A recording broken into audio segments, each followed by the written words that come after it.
jiachilie. Assume nobody is watching you. Jiachilie kabisa. Jiachilie kabisa. Yani terebuka. Chini.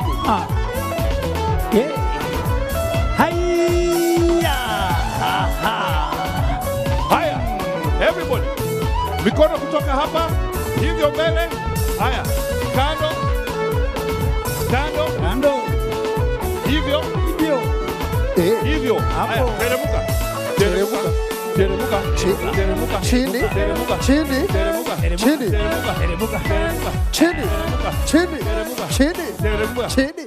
Tosha. Jipigieni makofi tafadhali.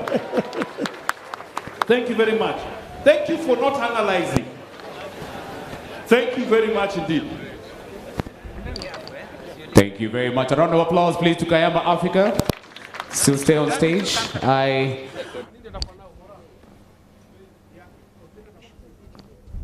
All right, we're still on standby as well, ladies and gentlemen. I just want the sound team as well, if you can be on standby with the anthem. Lelo. Kindly boost mic, please. Sound team. Check mic 1, 2. Kayamba, over to you. Thank you. As we said, we sing from every part of this country. We are from every part of this country. This is Simon Gigi from Kikuyu, but he sings in Luo. Please clap for him. That is Collins Dere. He's a jamaa wa mtaa, amezaliwa Makongeni, but he sings in all languages. Makofi kwake. Dacha here is the one who teaches us to sing in Hindi. Check. Because he came from India after many years of study, and all the Indian songs he teaches us. Makofi kwake. Myself, I'm Juma Odemba, HSC. I come from Game where that's by MP, and we come from a musical home. Professor is my fourth neighbor. Professor Kuno is my neighbor. While they went to school, they got professor. Me, I worked hard, I got HSC. We are okay. We are going to college in land now. Kibai Tugun? Wegelea. Kidogo, asante sana. Wapigie makofi mazuri. Waimbaji wazuri ambao kwa hakika nyimbo zao kila wakati zinatuelimisha na kutuburudisha. Tafadhali tuwe tayari kwa sababu wakati wote sasa mgeni wetu wa heshima ataweza kujumuika nasi. Kuna shughuli kadha wa kadha ambazo ameweza kuzikata kwa sababu ya muda. Kwa hivyo punde atakapopokelewa itakuwa ni kupanda mti tu kisha aweze kujumuika nasi.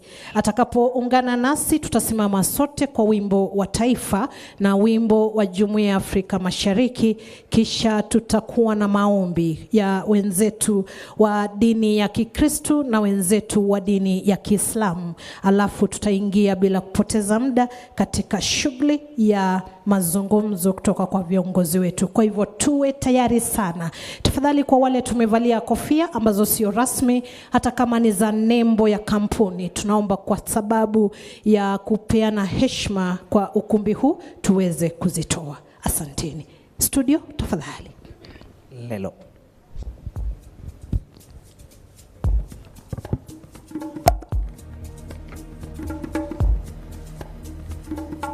Kongoi kabisa.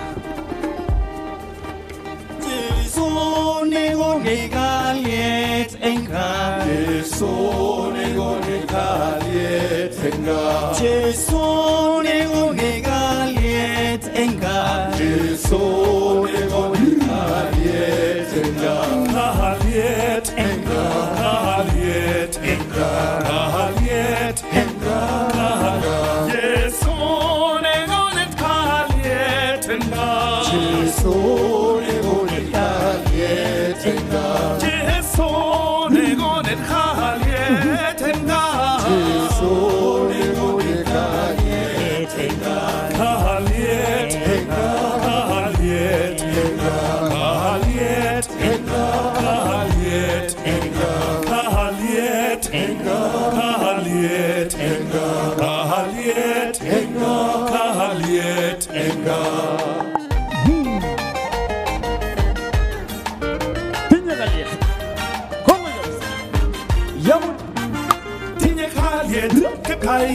tinye kalyet neho tinye kalyet Kiptaya tinye kalyet neho tinye kalyet Kiptaya tinye kalyet neho tinye kalyet Kiptaya tinye kalyet neho tinye kalyet Kiptaya tinye kalyet neho tinye kalyet Kiptaya tinye kalyet neho tinye kalyet Kiptaya tinye kalyet neho tinye kalyet Kiptaya tinye kalyet neho eho tinye kalyet Kiptaya tinye kalyet neho tinye kalyet Kiptaya tinye kalyet neho Masamu. Kongoi. Kongoi we Kiptayas Kongoi we amuki kosawet Kongoi we Kiptayas Kongoi we amuki kosawet Isaru gorishe te mama ogi goni pinye mangne Kongoi we Kiptayas Kongoi we amuki kosawet Kongoi we Kiptayas Kongoi we amuki kosawet Kongoi we Kiptayas Kongoi we amuki kosawet Kongoi we Kiptayas Kongoi we amuki kosawet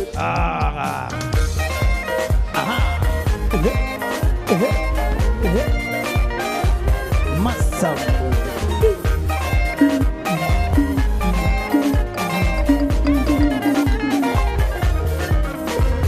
Isaru jemenge te mama ogi goni tinye mangne Kongoi we Isaru jemenge te mama ogi goni tinye mangne Kongoi we Kongoi we Kiptayas Kongoi we amuki kosawet Kongoi we Kiptayas Kongoi we amuki kosawet Kongoi we Kiptayas Kongoi we amuki kosawet Kongoi we Kiptayas Kongoi we amuki kosawet Kongoi we Kiptayas Kongoi we amuki kosawet Kongoi we Kiptayas Kongoi we amuki kosawet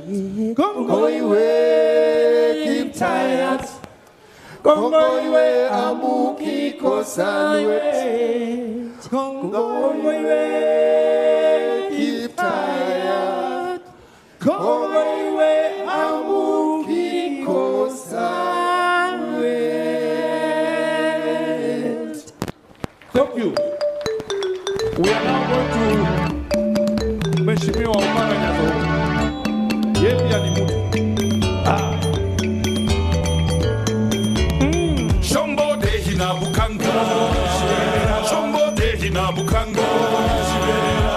Muhanari aduka gedaga kwishombo sungu samarinda nichibera. Shombo dehi na bukanga. Shombo dehi na bukanga. Muhanari aduka gedaga kwishombo sungu samarinda nichibera. Namawa kawatora hunyira Namawa kawatora hunyira Namawa kawatora hunyira Namawa kawatora hunyira Tigza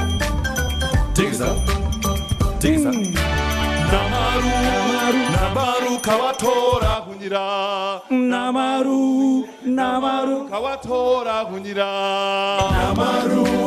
Namaru kawatora hunyira Namaru kawatora hunyira Tigza Shake it Tigza Uiwewa ng'ombe uliwewa, ng'ombe uliwewa, ng'ombe mulai wa mama, ng'ombe onangani bara, ng'ombe onangani bara, ng'ombe onangani bara, ng'ombe mulai wa mama, ng'ombe uliwewa, ng'ombe uliwewa, ng'ombe uliwewa, ng'ombe mulai wa mama, ng'ombe onangani bara, ng'ombe onangani bara, ng'ombe onangani bara, ng'ombe mulai wa mama, ng'ombe Tigisa Tigisa Tigisa Tigisa Wait. The cops.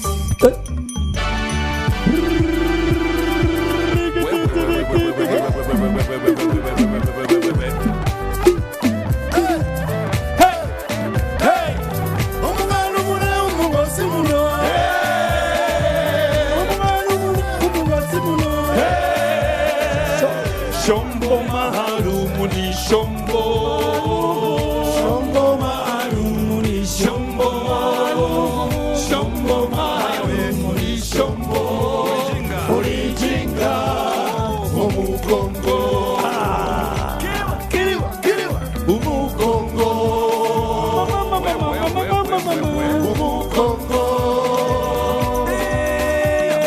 umugongo mulai wa mama, umugongo shombo maharumuni shombo, shombo maharumuni shombo, shombo maharumuni shombo, orijinga umugongo.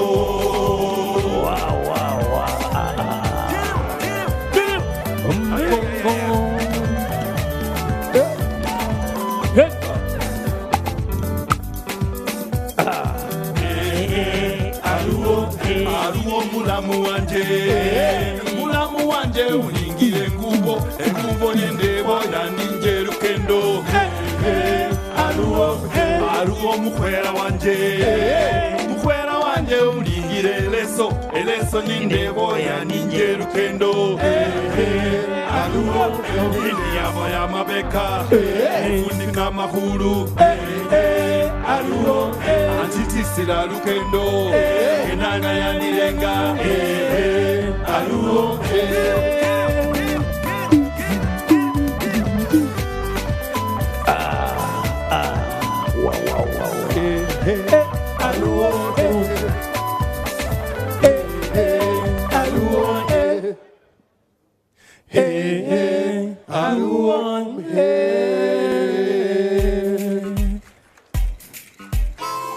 We are going all the way to Meru. Geko kiado. Geko kiado. Sigo mongo. Geko kiado. Kiado kiamalani geko kiado. Geko kiado. Asiani mawerwe geko kiado. Ay. Geko kiado. Nena nente geko kiado. Geko kiado. Hey, hey, hey, hey, hey, hey, hey, hey, hey, hey, hey,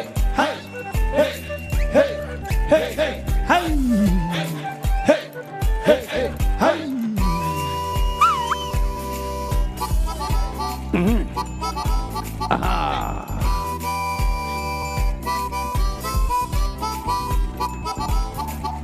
Mogeni akena nego Kongo erwa Kongo mogeni Congo, Ogeni, Congo, Ogeni, Congo, Ogeni, Congo, Ogeni, Ogeni, Akenda, Neko, Wata, Ogeni, Congo, Ogeni,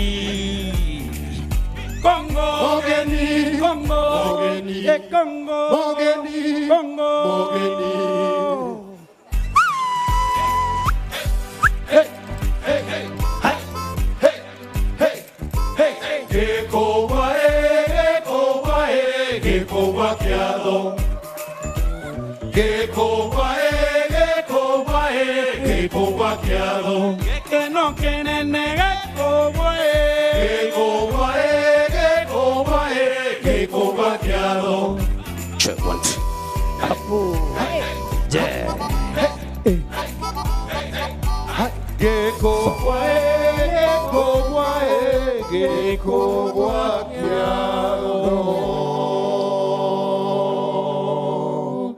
Thank you very much, Kayamba Africa. Yes, let's appreciate them, please. I will keep them on stage as well as I just give guidance. As I mentioned, ladies and gentlemen, those of us who joined us online as well, please be in touch with us via the HBTV pages where we're live and also the Nyanza International Investment Conference. Download the program, have a view of what we're discussing here.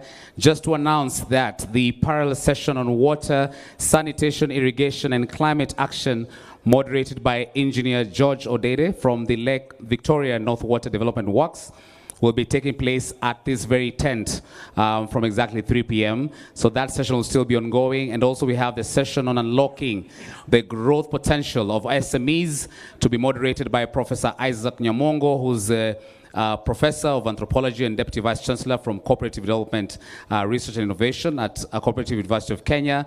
That will be taking place at Breakout Tent 1, which is just by the T area there, where we had the breakout tent. So the session on unlocking the growth potential of SMEs, that will be taking place at Tent 1. The session on commercial diplomacy and international cooperation will be taking place at Breakout Tent 2. Will be moderated by Her Excellency Ambassador Grace Okara, Permanent Representative to the Republic of Kenya to the United Habitat. That will be at Breakout Tent 2 from 3 p.m. So our program continues, ladies and gentlemen, as per schedule. So don't be worried based off on the time. So please keep to that. Allow me to just quickly recognize the Cabinet Secretaries present, especially the members of the Executive Office of the President. First up, ladies and gentlemen, please give a resounding welcome to the Attorney General, Madam Dorcas Odor, who's with us as well. Let's give her a round of applause. Solicitor General Ken Ogeto, son of the soil, thank you so much for being here. We have Cabinet Secretary, MSMEs, Dr. Wycliffe Ambetsa Oparanya, thank you so much. Cabinet Secretary, Lands, Honorable Alice Wahome, let's give her a round of applause. Karibu sana. Cabinet Secretary, Treasury, John Badi, thank you for your support to this conference. Let's give them a round of applause, please, as well. Allow me to give a special recognition and mention to the governors present. Her Excellency Gladys Wanga, who opened the show for us yesterday, Governor of Homa Bay County. Thank you very much, Madam, for being here. Your Excellency James Orengo, Governor of the great county of Siaya. Thank you so much. Your Excellency Simba Rati from Kisii, Asante Sana. Your Excellency Ochilo Eyako, Governor Migori. Your Excellency Amos Nyeribo, Governor Nyamira. Your Excellency Ken Lusaka, Bungoma, Your Excellency Paul Otoma from Busia. Let's give the governors a resounding welcome as well, together with your deputy governors and, of course, the county executive teams present, and also the larger Lake Region Economic Bloc teams. The principal secretary is present. Please allow me to introduce and welcome Principal Secretary Alfred Kobundo, Trade. We also have PS Joseph Mutari, Social Protection, PS Esther Moria, TVET, PS Betsy Njagi, Blue Economy, she was with us yesterday as well, Patrick Ilemi, Cooperatives, PS Juma Mukwana Industry, PS Abubakar Investment, PS Joel from Public Works, and of course, Solicitor General Shadrach Mose. Thank you very much. Ladies and gentlemen, I now hand over to my colleague on the message to continue. Asante sana, makofi mazuri kwa kakangu. Asante, nimefahamishwa kuna hatia kidogo, ulimi umemteleza mahali. Samahani Solicitor General for that. Mheshimiwa Naibu wa Rais tayari ameungana nasi, tukiangalia katika runinga zetu ako katika shughuli ya upanzi wa mti, angalau kuacha kumbukizi za shughuli ya siku ya leo. Kwa hivyo tuwe tayari kabisa, wana Kayamba Africa, tukiwapa nafasi hii kutupa wimbo wa kuwakaribisha wageni wetu. Kindly Kayamba Africa. Jambo bwana.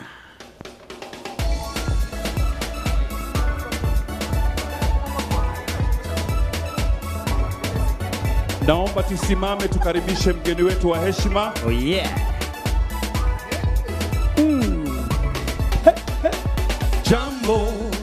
Jambo bwana, habari gani? Mzuri sana. Makofi mazuri, tutayarishe ya kumkaribisha mgeni wetu wa heshima. Hakuna matata. Karibu tena sana Mheshimiwa Naibu wa Rais. Habari gani? Mzuri sana. Wageni wakaribishwa Kenya yetu, hakuna matata. Kenya nchi nzuri, hakuna matata. Nyanza yapendeza, hakuna matata. Mkubwa na mdogo, hakuna matata. Nyote mwakaribishwa, hakuna matata. Nyanza yetu, hakuna matata. Tunaweza endelea kuburudika kwa kusimama kwa heshima tafadhali. Tunaweza endelea kuburudika na muziki tukiendelea kumsubiri mgeni wetu wa heshima kwa kusimama. Africa, oh Africa, oh liberté. Africa, oh Africa, oh liberté. Jambo bwana, habari gani? Mzuri sana. Wageni wote wakaribishwa Nyanza yetu, hakuna matata. Nyanza mkuzuri, hakuna matata. Kwenye ziwa la Victoria, hakuna matata. Kisumu City, hakuna matata. Kayamba Africa, hakuna matata. Jambo bwana, habari gani? Mzuri sana. Wageni wakaribishwa Kenya yetu, hakuna matata. Mombasa kuna raha, hakuna matata. Na Nyanza yapendeza, hakuna matata. Kayamba Africa, hakuna matata. Asante sana wana Kayamba Africa, kazi mzuri. Tunaendelea kujitayarisha kumkaribisha mgeni wetu wa heshima, na bila kuchoka tafadhali tupakulie kibao kingine. Mwana wa mbili.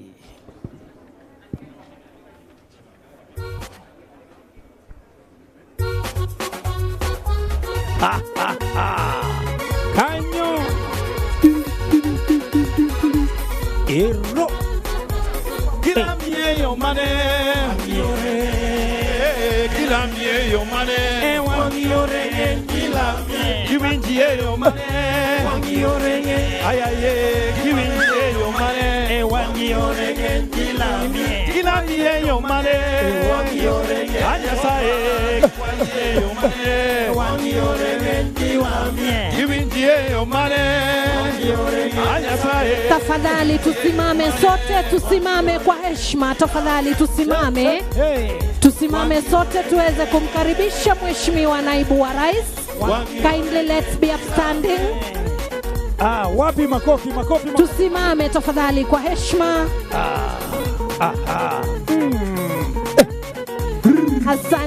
Asanteni sana. Karibu tena sana Mheshimiwa Naibu wa Rais. Karibu tena sana Mheshimiwa Naibu wa Rais katika ufunguzi wa kongamano hili la kwanza katika mkoa huu wa Nyanza. Karibu tena sana Mheshimiwa Naibu wa Rais. Tafadhali tusimame sote, makofi mazuri kwa ya kumkaribisha Mheshimiwa Naibu wa Rais. Karibu tena sana Mheshimiwa Naibu wa Rais katika ufunguzi wa kongamano hili la kwanza katika mkoa wa Nyanza. Karibu tena sana Mheshimiwa Naibu wa Rais. Karibu tena sana Mheshimiwa Naibu wa Rais. Tuendelee Kayamba Afrika. Asante na karibu tena sana Mheshimiwa Naibu wa Rais pamoja na viongozi wengine wote ambao mumeandamana pamoja naye.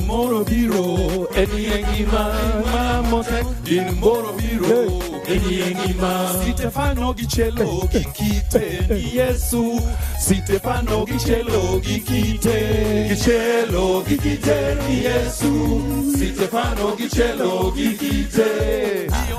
Asante tena sana. Tuendelee Kayamba Afrika. Mheshimiwa Naibu wa Rais anapoendelea kuwasabahi wote ambao wameweza kujumuika naye siku ya leo.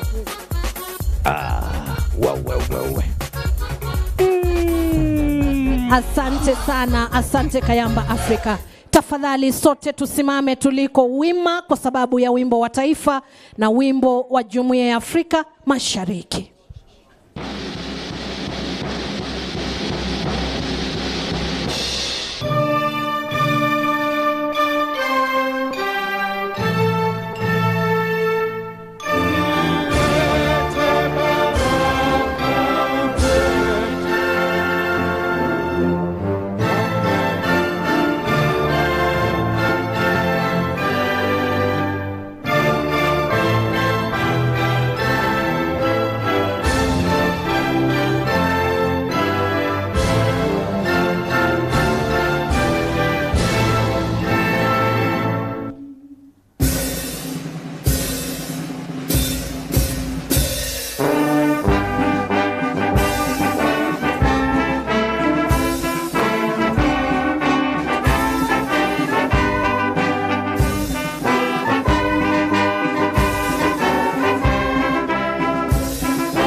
Kama bado tumesalia kwa kusimama, wacha tuongozwe kwa maombi naye Dr. Edwin Oguda wa kanisa la Kianglikana pamoja naye Juma bin Abdalla, imam wa msikiti wa Jamia. Tafadhali.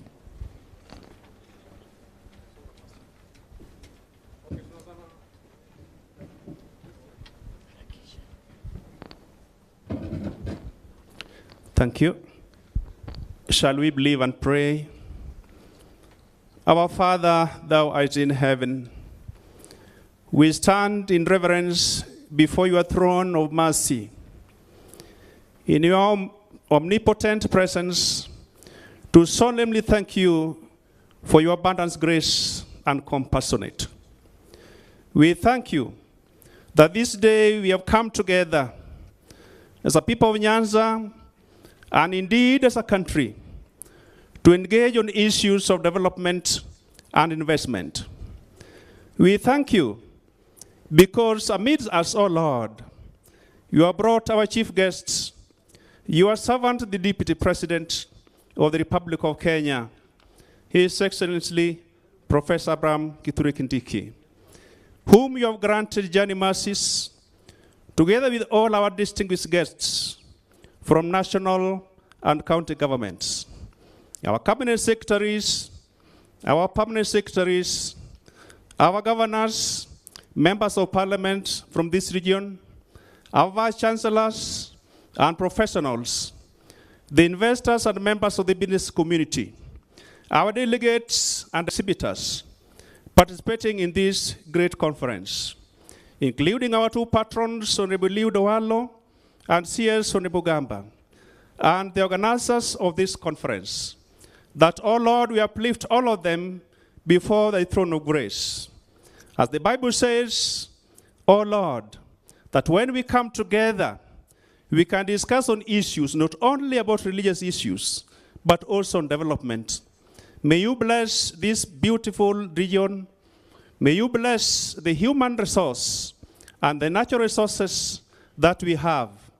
Our farmers in the sugar industry, our tea farmers, our rice farmers, our coffee farmers, indeed our fishermen who are fishing along the lake, and our business community.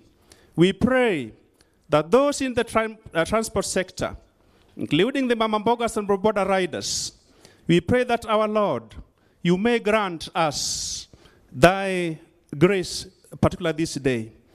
Our glorious Father, renew our burden, sacrifice, commitment, and patriotism to this wonderful country. That despite the many challenges that we have, that once again we shall rise together as leaders in this country, that we shall indeed commit ourselves to the service of the people, that in whichever position that we are, indeed you are blessing us. Oh, gracious Lord, Father, accept my supplications and petitions through you, our Lord Savior, Jesus Christ. Amen. أعوذ بالله من الشيطان الرجيم بسم الله الرحمن الرحيم. In the name of Allah, the most gracious, the most merciful, kind and the master of the day of resurrection, Allah the omnipotent, the omniscient, the omnipresent, full of majesty, bound under honor, the acceptor of repentance and the dispenser of grace. May peace and blessing of Allah be upon the noblest of all mankind, the seal of the prophet and messengers, Prophet Muhammad, peace be upon him, sallallahu alayhi wasallam.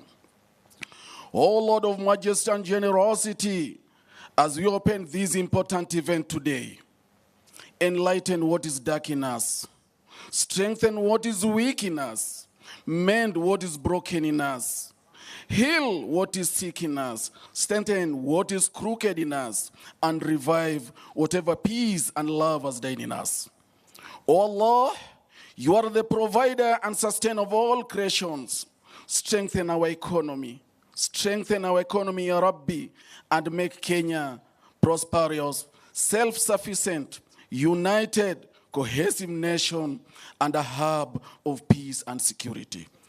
We all ask this through your most beautiful names and by your attributes that are most high. Ameen, ameen, walhamdulillahi rabbil alameen. Amen. Kwa ruhusa yako Mheshimiwa Naibu wa Rais, naomba sote tuketi.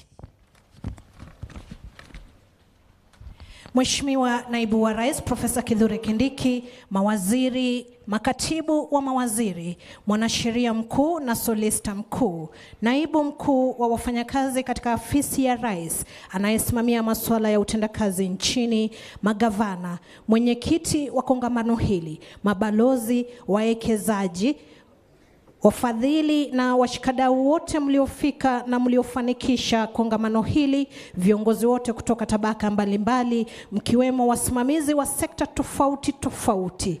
Tunawakaribisha katika ufunguzi rasmi wa kongamano hili, mabibi na mabwana. Kwa ruhusa yako Mheshimiwa Naibu wa Rais, nikubalie kwa kipindi kifupi mno nikukaribishe katika burudani tutakalopakuliwa na wanakayamba Afrika kwa wimbo Daima. Karibu uburudike Mheshimiwa Naibu wa Rais.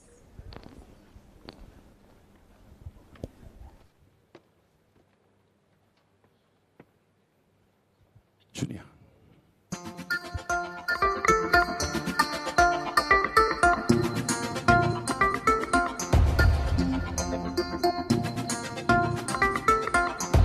Tushangilie Kenya, taifa letu tukufu, Kenya tunayoipenda.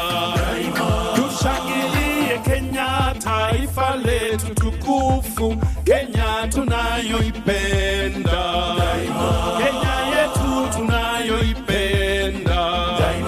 Twajivunia sana tukijiita wa Kenya, nchi yenye baraka. Twajivunia sana tukijiita wa Kenya, nchi yenye baraka. Kenya nchi yenye baraka. Kenya makao yetu ni nchi ya usalama, kamwe hatutaiacha. Kenya makao yetu ni nchi ya usalama, kamwe hatutaiacha. Kamwe hatutaiacha. Anayependa Kenya ni yule mwenye kutenda haki kwa watu wote. Anayependa Kenya ni yule mwenye kupenda haki kwa watu wote. Haki kwa watu wote. Ukipenda Kenya ujitenge na mambo yenye kuvunja amani. Ukipenda Kenya ujitenge na mambo yenye kuvunja amani. Hatutaki matata Kenya. Hatutaki matata Kenya. Wapi vigelegele jamani? Sigalagala. Aha. Aya. Tuimbe pamoja. Kenya kipenzi chetu, hatutaiacha milele na milele. Kenya kipenzi chetu, hatutaiacha milele na milele. Kenya kipenzi chetu, nchi yenye upendo, hatutaiacha. Asante, makofi mazuri kwa wanakayamba Afrika. Asante sana. Asante tena sana. Asante, naomba sote tuketi. Najua nimekatiza utamu, lakini kwa sababu ya muda, Mheshimiwa Naibu wa Rais, nikubalie nimwalike mwenyekiti wa kongamano hili Bwana Jaf Olende aweze kukukaribisha rasmi na kutuongoza katika ratiba ambayo inafuatia. Kindly sir, karibu sana. Studio, tupe kibao kidogo.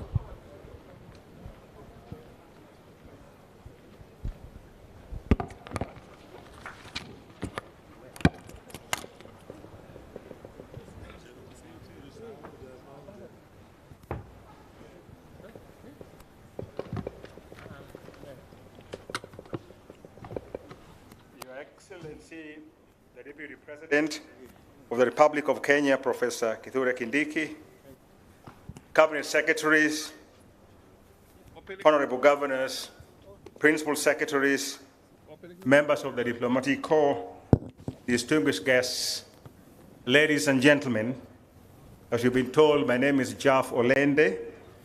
I chaired the organizing committee that put this conference together. We are indeed excited for today because we have been on the planning table for more than 1 year now, planning this conference, Your Excellency. And the conference has been planned by a team called Nyanza Professionals Forum. The Nyanza Professional Forums were put together by Deputy Chief of Staff Eliud Owalo, who challenged us to stand up to be counted as part of the development agenda of the Nyanza region. As you know, professionals in the past have left development to the two arms of government, the central government and the county governments. We as professionals have been talking on the sides, but we have not had a chance to stand to be counted and to be part of the conference of the development of the region. If you allow me, Your Excellency, I would just, because of the time that is short, I would just ask my committee, organizing committee, to stand where they are. I would have loved to have them in front here, but time does not allow. So please, where you are, please stand up, the organizing committee of the conference. I'd like to thank you very much. In particular, I'd like to point out the CEO of LREB. This conference, Victor Nyagaya, this conference has been organized in collaboration and very in close partnership, LREB, the Lake Region Economic Bloc, under the chairmanship of Professor Anyang' Nyong'o, who is also the governor of Kisumu County. So we are excited to collaborate with them because as professionals, we can use our networks and influences to bring investors to invest in Nyanza. But the people on the ground are the governors. So the governors are extremely important as we professionals embark on developing the Nyanza region. The Nyanza region, we appreciate, has a lot of challenges, and this conference is just the beginning of the activities that the professionals have lined up to do in terms of giving back to the community. And in future, we are going to call upon you to come and witness and be party to some of the development projects that we are going to initiate in collaboration with the county governors. I know we don't have much time, and I'd like to stop there because I did give my opening remarks and my opening speech yesterday. You are welcome, and we hope that the deliberations that are going to take place today and tomorrow, which are focused on developing Nyanza as a region and developing LREB as even a greater region, to make Nyanza rise. So Nyanza, it is time for Nyanza to rise, and we are going to pull together as professionals, the central government and the county government. Thank you very much for gracing this occasion, and you are welcome to this great region of Nyanza. Thank you very much.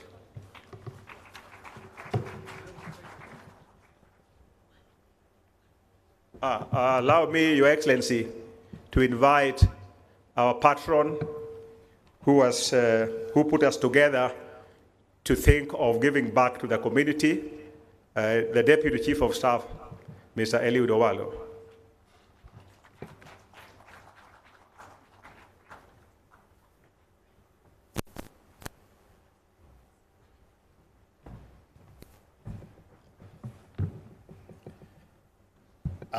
His Excellency, the Deputy President of the Republic of Kenya, Professor Kithure Kindiki, Cabinet Secretaries present, His Excellency, the Governors present, Principal Secretaries, Ambassadors, investors, and other members of various stakeholder segments.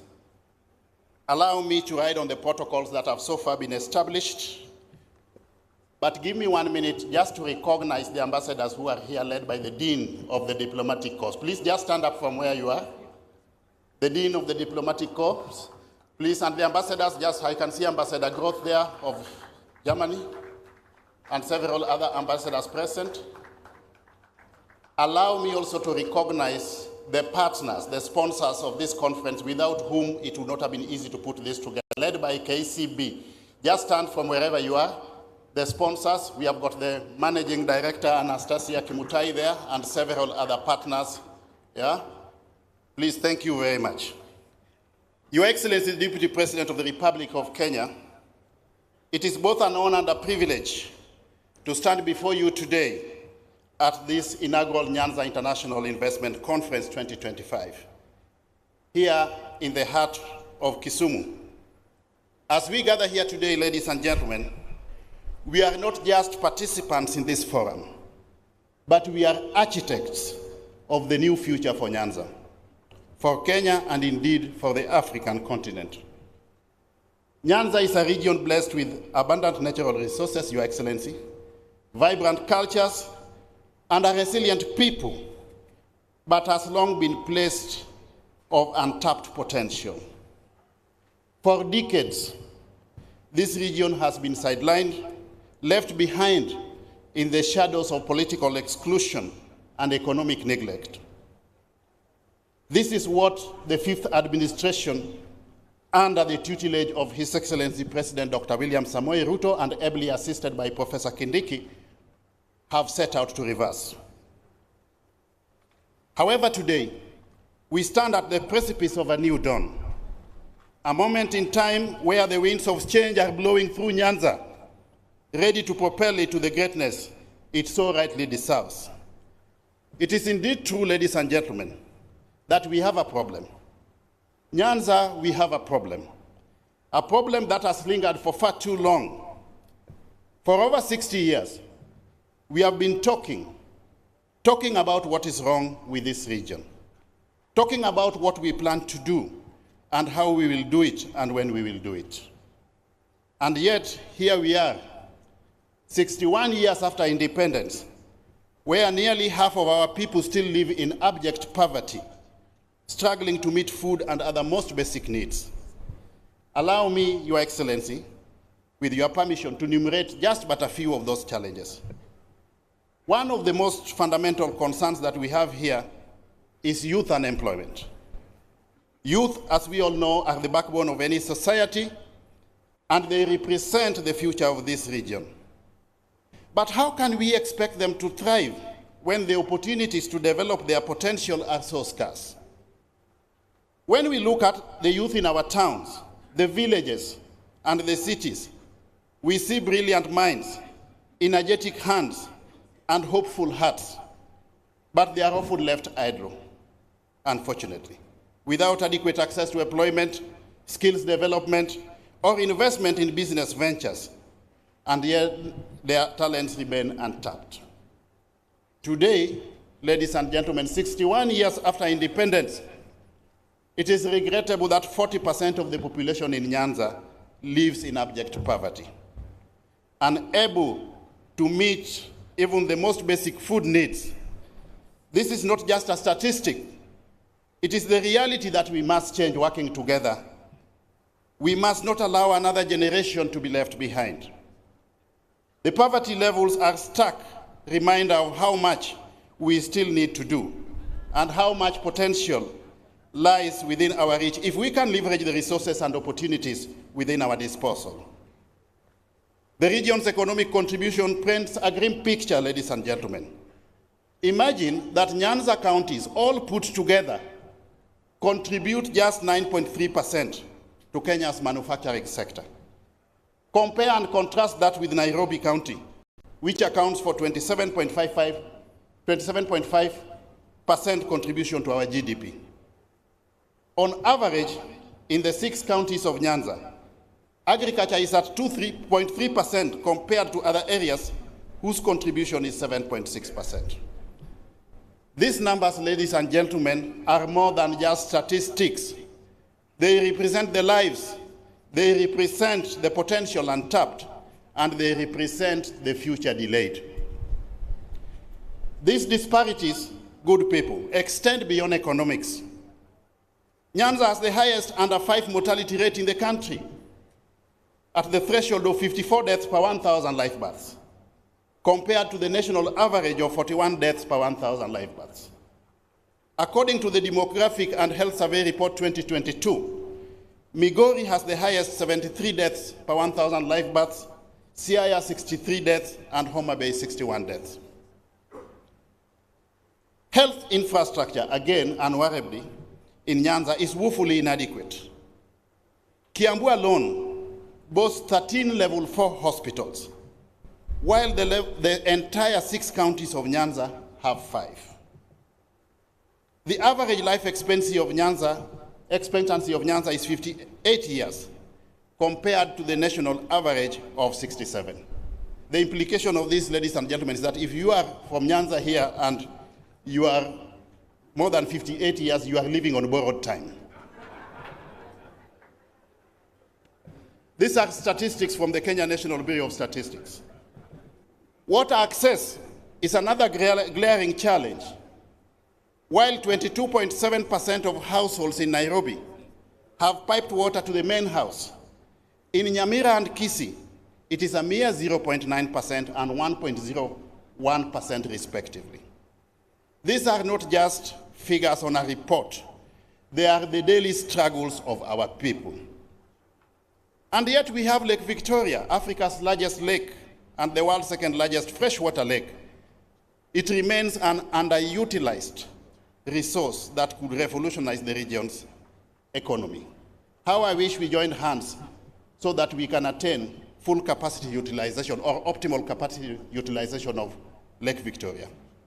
This lake should be a lifeline It should be an engine for economic growth. It should be our pride. With 14 million people in the Lake Region economic bloc dependent on the lake for their livelihoods, Your Excellency, we cannot afford to continue this disservice to ourselves. The recurring floods of Kano Plains and Nyando and the unfortunate fatalities caused by hippos in the lake cannot be the legacy of such a powerful natural resource. This must end, and it must end now. Lake Victoria is the gateway to the East African community and the larger Great Lakes region with a market of over 100 million people. This, Your Excellency, presents a business opportunity in inter-county and intra-country logistics and trade. Spanning the 3 East African countries, it offers opportunities for lake transport to move commodities like oil and agricultural produce right from here within Nyanza to the entire East African region. By encouraging intra-regional trade and enhancing connectivity between counties and neighboring countries, we will open new markets, enhance supply chains, and facilitate the exchange of both goods and services. Creating favorable policies and trade partnerships will build stronger economic ties in the East African region. The vast resources of Lake Victoria present immense opportunities for the fish processing sector. By modernizing processing plants, improving quality control, and expanding value-added products, the region can tap into global markets, thereby contributing to both economic growth and sustainable development. The Lake Victoria Ring Road, which has been envisaged for quite a long time, would be a transformative infrastructural project for this region, Your Excellency. It will boost tourism, it will boost regional trade, it will facilitate interconnectivity and access between the counties of Nyanza and beyond. It will serve as a critical economic artery, facilitating faster transportation and opening up trade corridors across the entire East African region. It is something that we need to pursue to a logical conclusion. The other glaring example is the Nyanza Tourism Circuit, which is part and parcel of the wider Western Tourism Circuit, Your Excellency.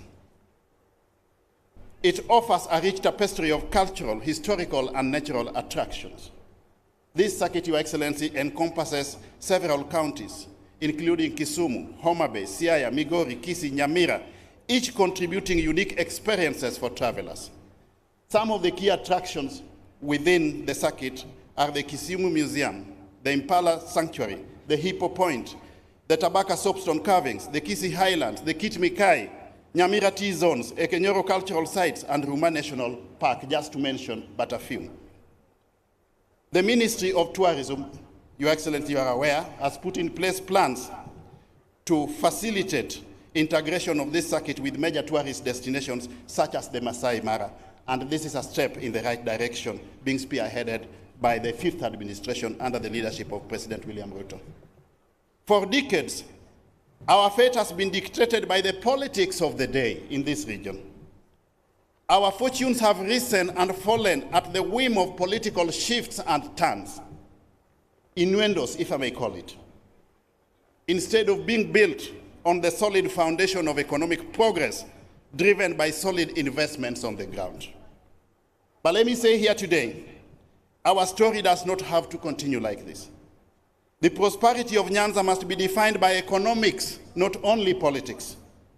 Whereas the national policy narrative has been that resources follow functions, unfortunately, here in Nyanza, the reality has previously been that resources follow voting patterns. This may be our past, but it cannot be our future. The people of Nyanza deserve better.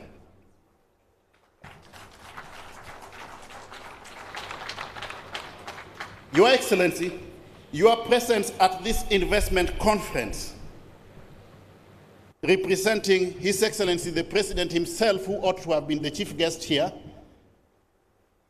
but seconded you to represent him at this conference due to other extraneous factors which interfered with his schedule, is a clear testimony that this 5th administration wants to shift the paradigm to a new era of inclusivity and a new narrative where resources are determined by investments. It is possible because Nyanza has produced great minds. We have engineers, we have got doctors, surveyors, artists, lawyers, architects, and countless other professionals. Yet this region is still trapped in a cycle of poverty. In fact, we have been boasting that you don't need to throw a stone when you are in Nyanza because you run the risk of hitting the head of a professor. But how I wish that in the not too distant future, if you throw a stone in Nyanza, you run the risk of hitting the head of an investor. Our attraction must not be based on the count of votes, but rather the countless ventures and opportunities and our return on economic investments, Your Excellency. It is therefore time to break away from the shackles of political slogans and focus on what truly matters, which is the regional comparative advantages of the Nyanza counties, investment-friendly opportunities, and unique selling propositions informed by the comparative advantages. We need a situation where we see SACCO memberships outnumber political party memberships. That is when Nyanza will be in business. So that we foster a culture of economic participation over and above political considerations. Consider the Kuria region, for example, which boasts immense agricultural potential driven by fertile soils, abundant rainfall, and a highly enterprising population. This, Your Excellency, is one of Kenya's leading producers of sweet potatoes. Yet the Getonganya sweet potato processing factory in Kuria West operates at only a fraction of its 40-ton capacity utilization potential. This inefficiency limits job creation. It reduces farmers' incomes and allows middlemen to exploit local producers. There are abundance of opportunities for public-private partnerships, Your Excellency, by way of direct foreign capital inflow. Again, another case in point is the livestock sector. Kuria is renowned for high-quality cow hides, yet the Karamu abattoir lacks processing capacity. As a result, Your Excellency, hides are sold cheaply to middlemen. Imagine somebody buying a hide, a cow skin at 50 shillings. The same cow skin is processed and exported to Italy, and they utilize it to make 3 pairs of Bali shoes and come back to sell it to us at a whopping 50,000 per pair of shoes. It cannot continue like this. This region, Your Excellency, is also a producer of high-quality coffee. Yet limited infrastructure and processing capacity have inhibited the full potential of the people of Kisii in this regard. The sugar sector is a case well in point, once a cornerstone of regional economic growth, but is poised for powerful resurgence, hopefully, with the recent enactment of the Sugar Act 2024. The government, I'm aware, and we are aware, that has got plans of bringing in private sector investors to lease those sugar factories so that they can attain optimal capacity utilization levels for the benefit of the farmers and the wider citizenry. For Nyanza, this will be a game changer, Your Excellency, because it will enhance agricultural output, create thousands of jobs, and boost smallholder farmers' incomes. We have a wealth of untapped natural resources, and one of the greatest assets lies in soapstone mining in Tabaka within Kisii County. Known for its unique aesthetic appeal and its potential for use in a variety of industries, from sculptures to construction materials, the soapstone from Kisii is a natural treasure that we need to exploit. We also have the largest rice farming belt, Your Excellency, in Ahero and West Kano irrigation schemes. This can be revived by modernizing the industry through the introduction of better irrigation techniques, technology, improved seeds as a means of a value proposition. A survey by Egerton University's Tegemeo Institute in the recent past, Your Excellency, espoused that rural households consuming maize flour have declined to 78% in the recent past from upwards of 86%, while households consuming rice on the flip side of it has increased from 54% to 61%. Nyanza also has rich soil for cotton farming, which can support and boost the textile industry. I dream of a time when KISUMU International Airport lives up to its name, hosting flights across the globe, not just from Nairobi. These flights should carry the fruits of our labor, not human beings. The fruits of our labor, bananas, avocados, and tea from Kisii and Nyamira, fish from our lake, sugar from the sugar belt, and sweet potatoes from Korea, all destined to international. We have set sights, Your Excellency, on a shillings 2.1 trillion plan to extend the Standard Gauge Railway. If this comes to fruition, it will again open up the entire lake region for purposes of commerce, trade, and even mobility. Another case in point is mining, particularly at the Macalda mines in Migori County. The mines are rich in valuable minerals like gold, copper, and zinc. Yet, despite this incredible potential, they remain vastly underdeveloped. In fact, it's mind-boggling, Your Excellency, that when you visit some of the gold mining areas in Nyanza, the only evidence that you have to espouse that mining has taken place is very wide-gapping holes. Yeah? There is no indicator by way of improvement in the standards of living of the owners of the parcels of land where the mining takes place. This is a trend that we must reverse. With proper investment, technology, and expertise, we can turn the Macalda mines into a vibrant industry that not only drives economic growth for the region, but also enhances Kenya's global positioning in the marketplace. Koru Soin Dam, this, Your Excellency, would be a game changer. It would be a game changer because it would mitigate against the floods we have been witnessing in Kano. It would augment the efforts of the Sondu Miriu hydroelectric power plant by way of energy. It will facilitate last-mile connectivity of water to our homes, and during dry spells, it will also facilitate irrigation for our crops. It is a project that we need to pursue to a logical conclusion. Another one is the Magwagwa Multipurpose Dam in Nyamira. This dam is designed to support a 13,000-hectare irrigation scheme benefiting the counties of Nyamira, Kisumu, Vihiga, Kericho, Bomet, and Homa Bay. In equal measure, we need to pursue this dam to a logical conclusion. I'm aware that Lake Basin Development Authority has been pursuing certain partnerships. The national government, of course, equally needs to come in and see what needs to be done, including but not limited to public-private partnerships. That dam represents a significant infrastructure in Kenya, and it would bolster both energy production and agricultural productivity in the region.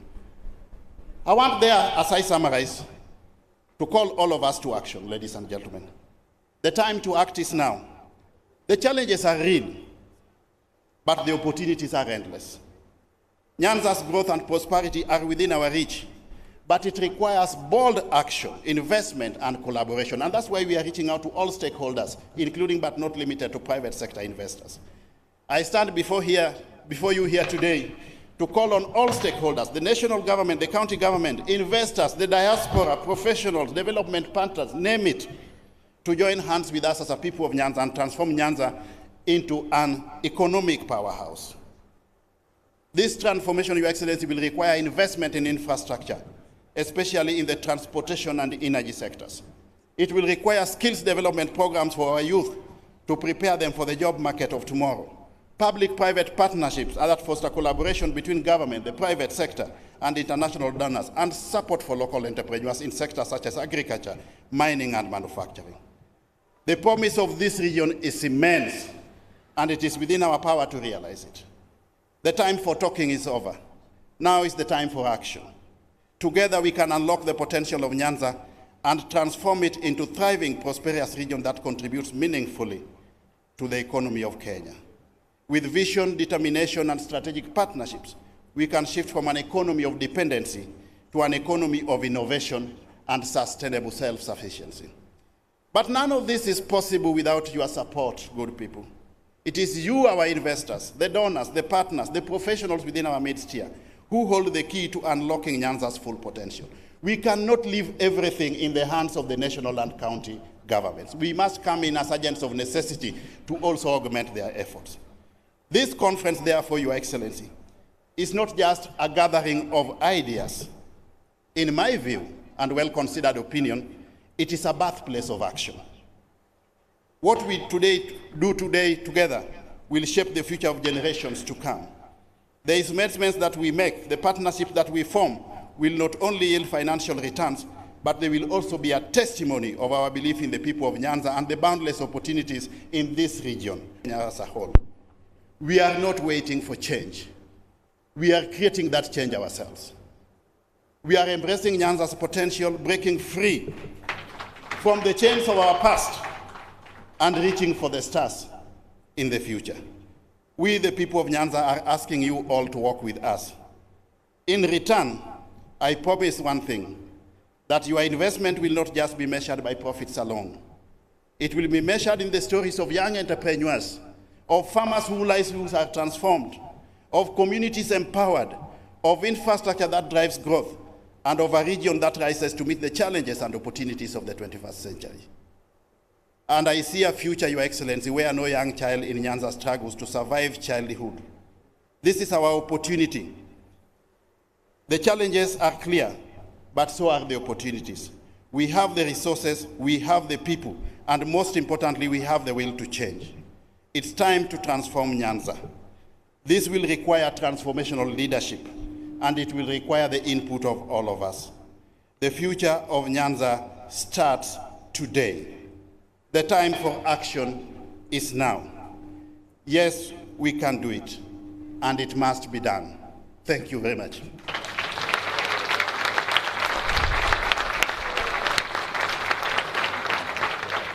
Your Excellency, with your permission, may I now have the distinguished honor and privilege to invite the host governor, who is also the chairman of the Lake Region Economic Bloc, to come forward, introduce the governors who are here, then make a few remarks, and subsequently invite the Cabinet Secretary for the National Treasury to introduce all the government officials present, make a few remarks, and then finally invite the CS for Trade and Investment, Mr. Lee Kinyanjui, to make remarks and invite Your Excellency to address the gathering. Thank you very much.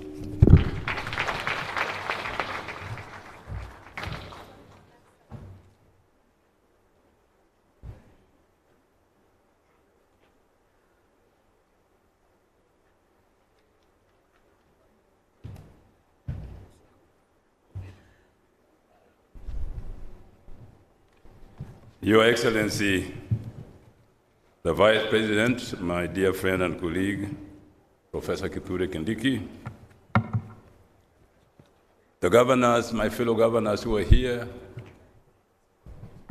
Governor Jim Orengo of CIALA. Jim, can you wave to the crowd?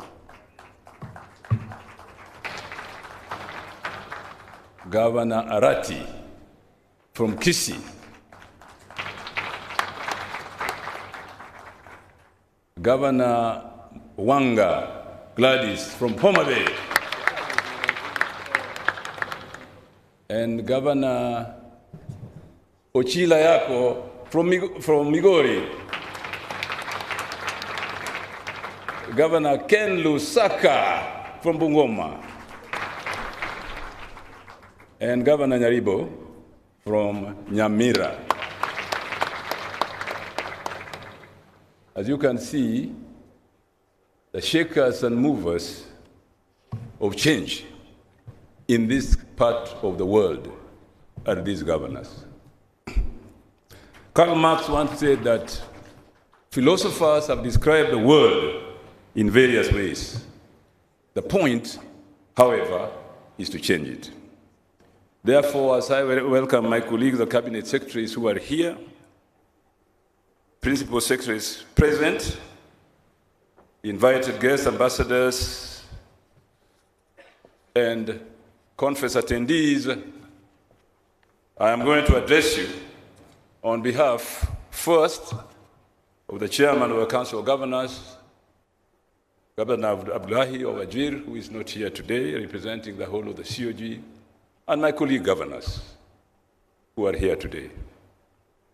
Your Excellency, I bring the apologies of my chair at the Council of Governors, His Excellency Ahmed Budahi, the Governor of Wajir County, who was to be with us here today, but because of challenges occasioned by intra-connectivity, is unable to be with us, having hosted the President in his county the other day.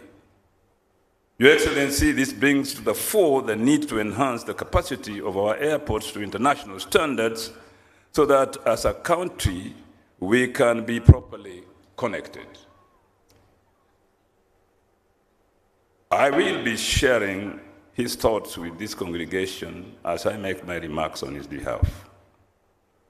And I will give the organizers his own speech, which he wanted to present here, but I think he should go into an annals of history that he gave a speech.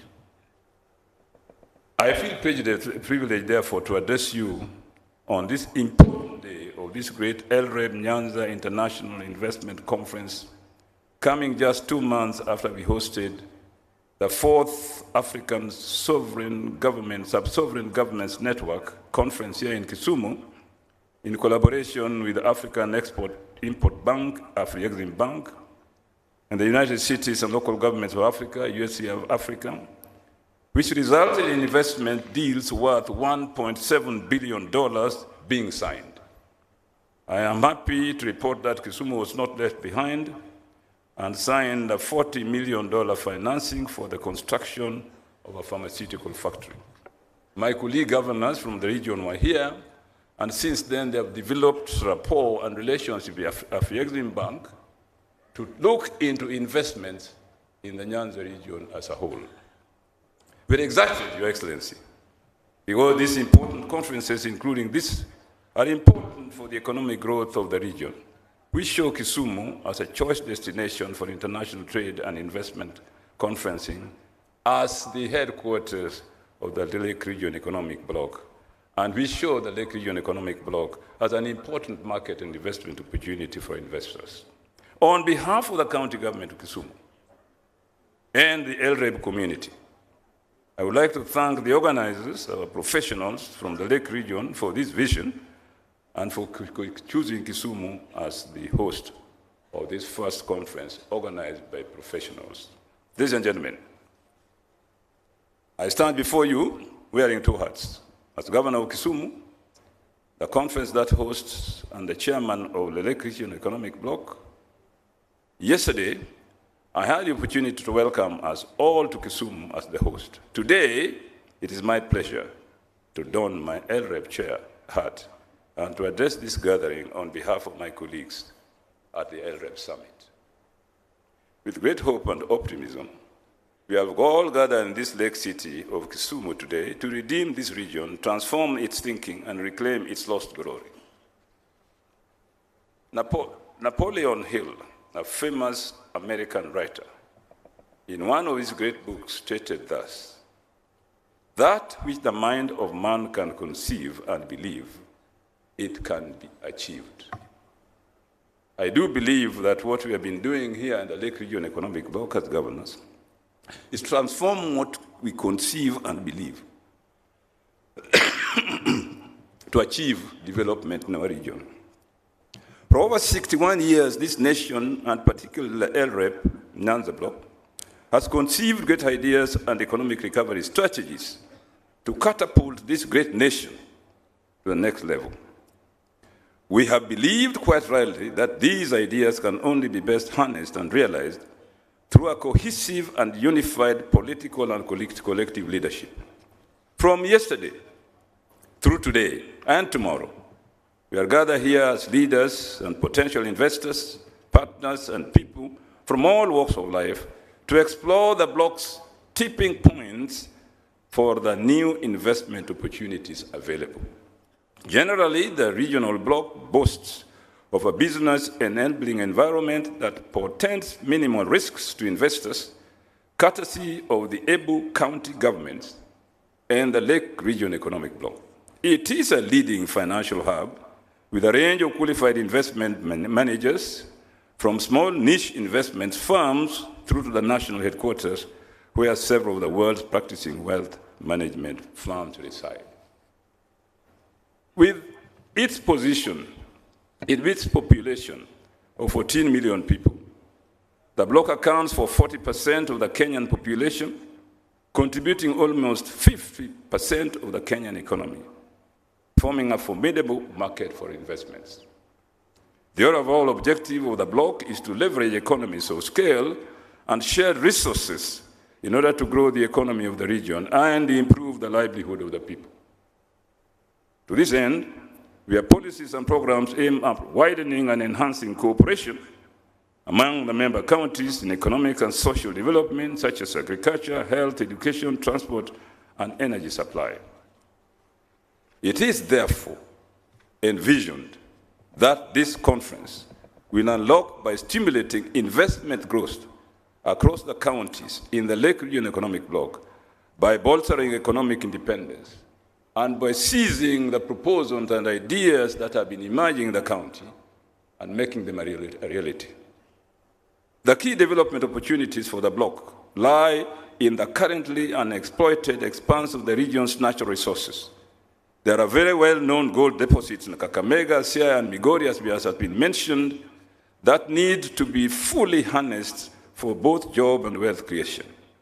Agricultural potential exists in the whole region.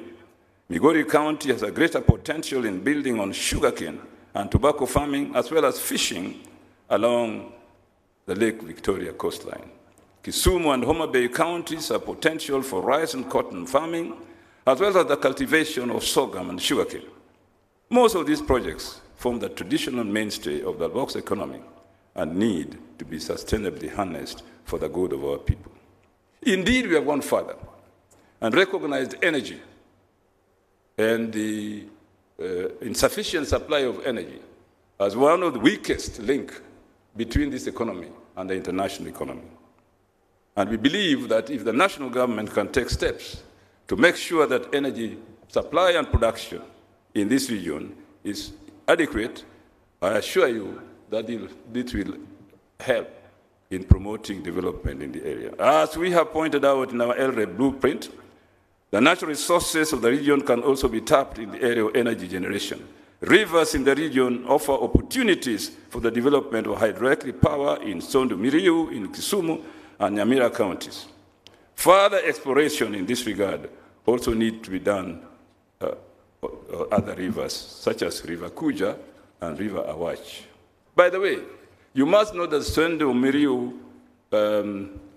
project that we are all talking about all the time, that dam, was conceived in 1951 by the colonial governments. But for various reasons, it was never implemented, which I don't want to go into. But time is now for that dam that can generate so much energy to be implemented by the national government. The sugar sector remains unexploited as a major investment in the Lake region. It is a major employer of rural populations and contributes to an estimated 15% of the agricultural GDP. As a bloc, we congratulate Parliament for fast-track debate on the Sugar Act and the President for promptly signing it into law. This is a major outcome of the Sugar Task Force, to which LREB leaders played a crucial role.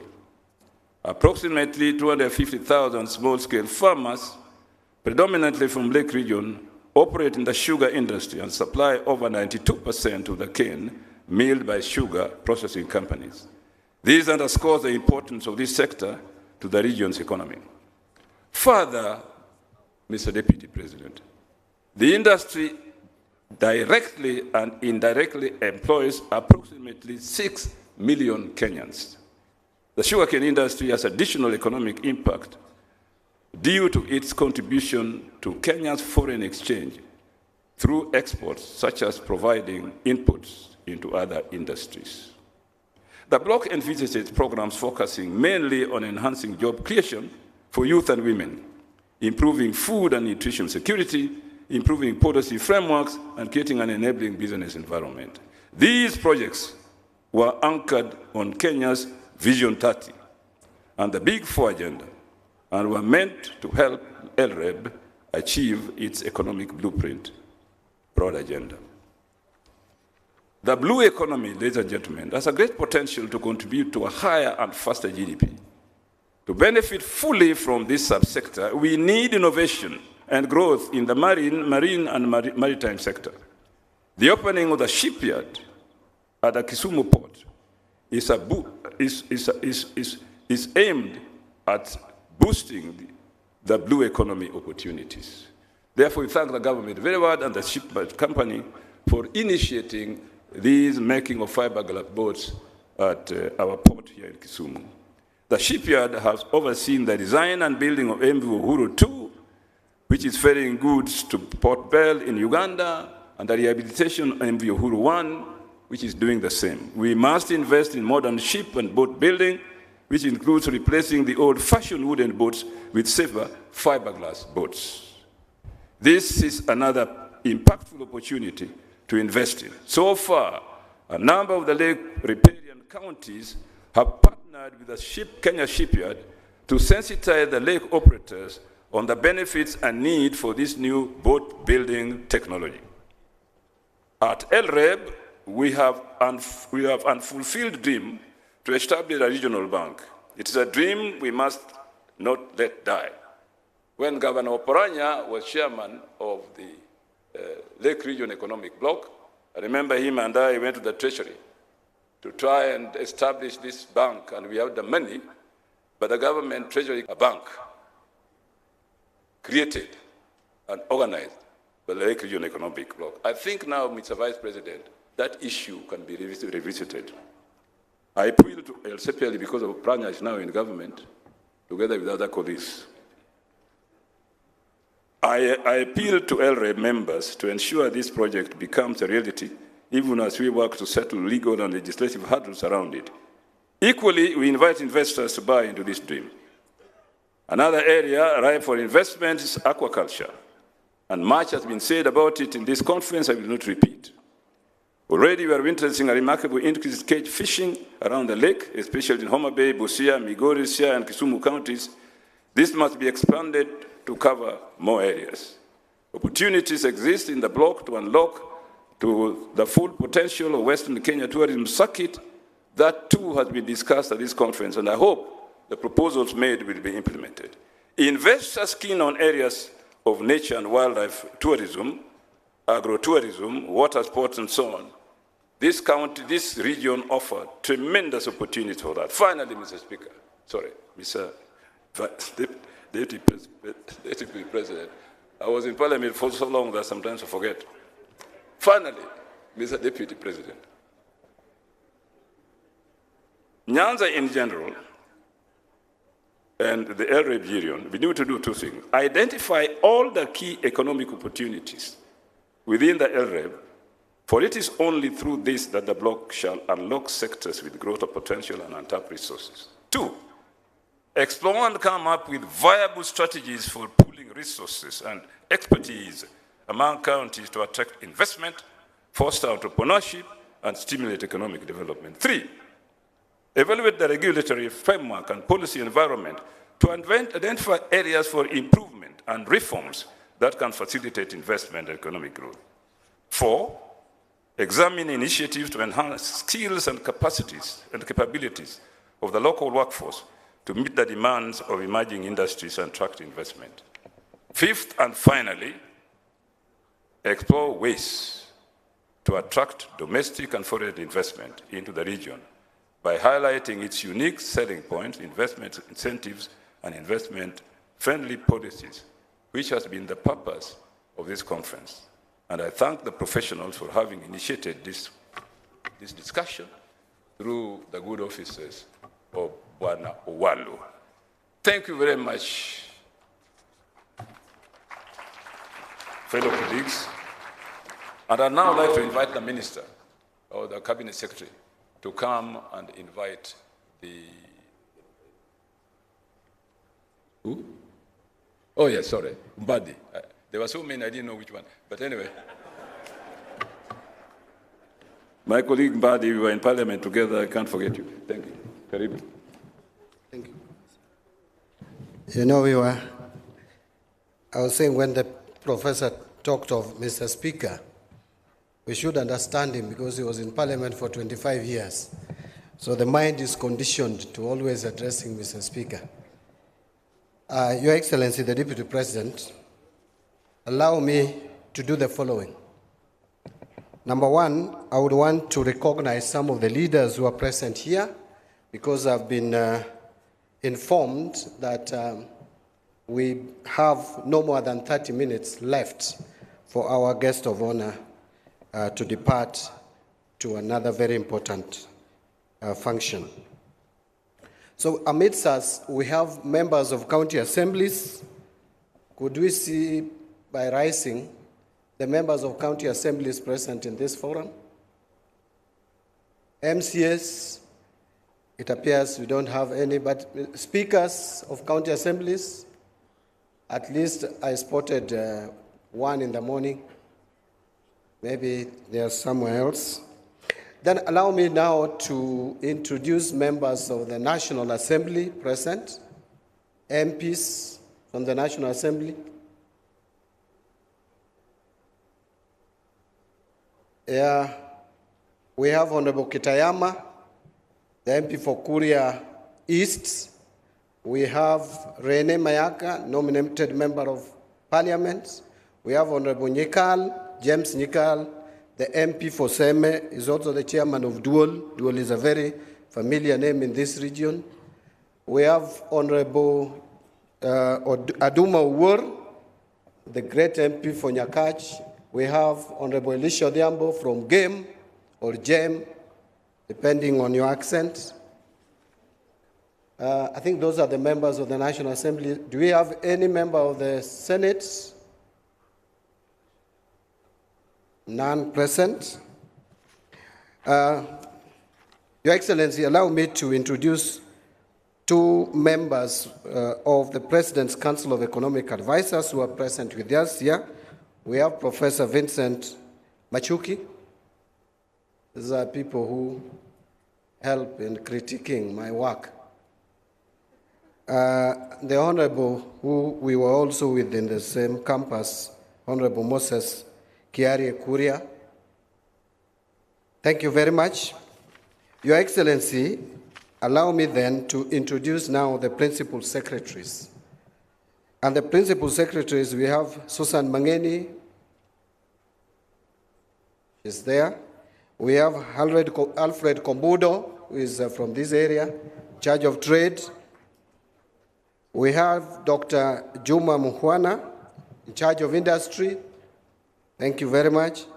We have also my schoolmate, Joel Aromanyang, Public Works. We have Joseph Mutari, Social Protection. We have Patrick Kilemi, in charge of cooperatives.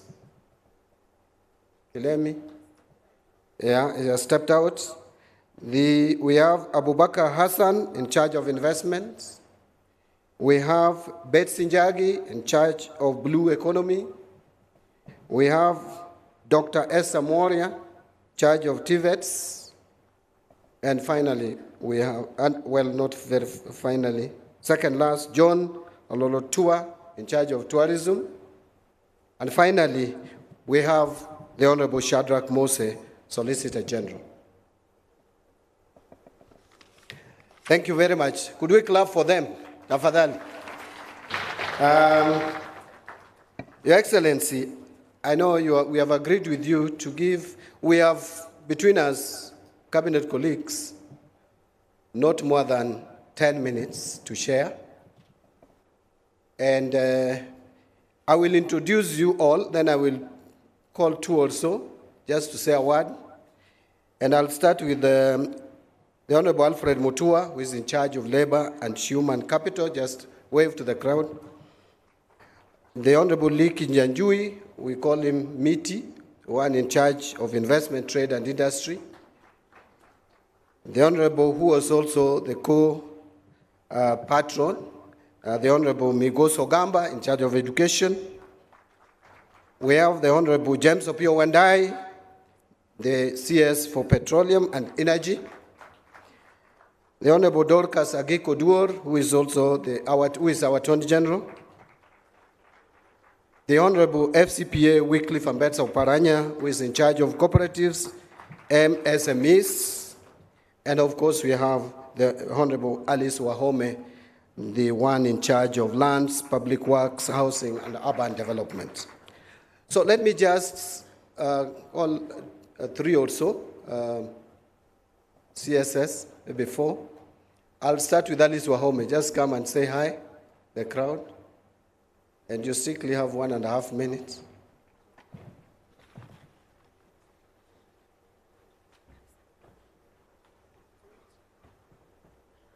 Your Excellency, the Deputy President of the Republic of Kenya, all protocols observed. Hamjambo. Good afternoon. Imagine you are quite down, there are no claps, no nothing. Ay, yawa. Yeah, yawa. I have a minute. I think because I have already made my presentation in breakaway room 1 this morning, and it will be shared with the organizers of the conference. And basically, it was looking at what we have in terms of economic development here, or our projects that speak to the economic development of the region. Allow me the said minute, Your Excellency, for record, to say that we have Kasi, we have Nyando, we have, that is TVC, Nyando, we have Seme, TVC, Maseno is also going to benefit. Alego, Usonga, we have AHP there. Then we have Bondo, police line. We are working there for affordable housing. Then we have other associated projects. That is Alego, Usonga, as I have said, Ukwara, we have Yara, we have Bondo. And then in Siaya, we have Ugenya, TTI, Uguja, Siaya. This is that is technology, Institute of Technology. We have a TTI at St. Joseph, work going on. We have University Uginga Odinga. We also have ESP markets, as you know, everywhere going on.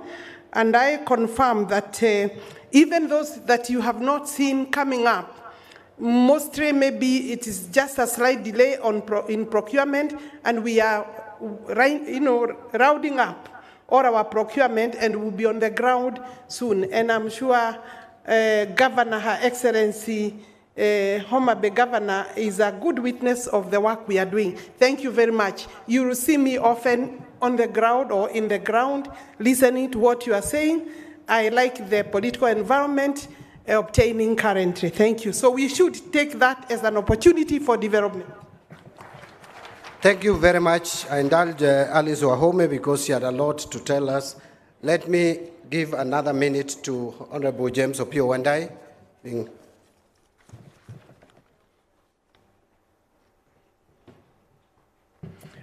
Your Excellency, the Deputy President, and all protocol observed.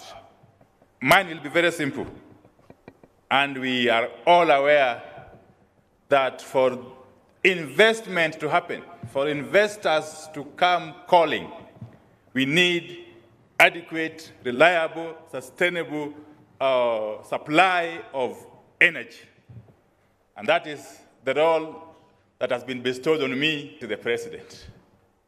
And in this region, we have lined up a number of projects stemming from power generation to power transmission to power distribution and eventually to last mile connectivity. And these projects, we are undertaking them in every county, in every constituency, and in every ward. We have got firm instructions from His Excellency the President that as we undertake development programs, we do so without any form of discrimination. And for that matter, Nyanza is going to rise together, the entire Nyanza, including all the 6 counties. With those very many remarks, thank you very much, and may God bless you. Thank you. Thank you. I think my colleagues are doing very well in terms of time. Let me, so that we can hear the program we have for labor and human capital development, the Honorable Alfred Mutua, in a minute, give us an overview.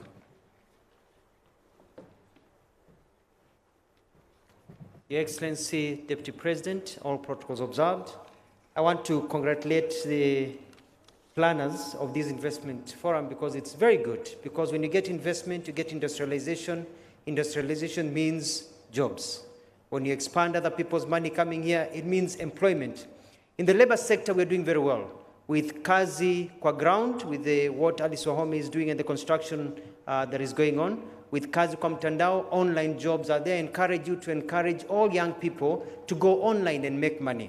And we have Kazi Maju, whereby we are taking our people overseas because Kenyan labor is premium all over the world. We've got well-educated, well-spoken, very smart, hard-working young men and women who are wanted overseas because, as you know, there are people without jobs, but also there are jobs without people overseas. For this investment forum, finally, is that we are recruiting for overseas jobs at NITA Kisumu today and tomorrow. So I urge you to tell your young men and women to come to NITA Kisumu. We have all types of jobs from nursing, accounting, ICT, home care, hospitality, drivers. Please come and try your luck. Mbele iko sawa. Thank you. Allow me at this juncture, ladies and gentlemen, Your Excellency, to invite the Honorable Migos Ogamba, the CS for Education, also to take a minute or two. I'll indulge you to take 1.5 or 2 because you are one of the conveners of this conference.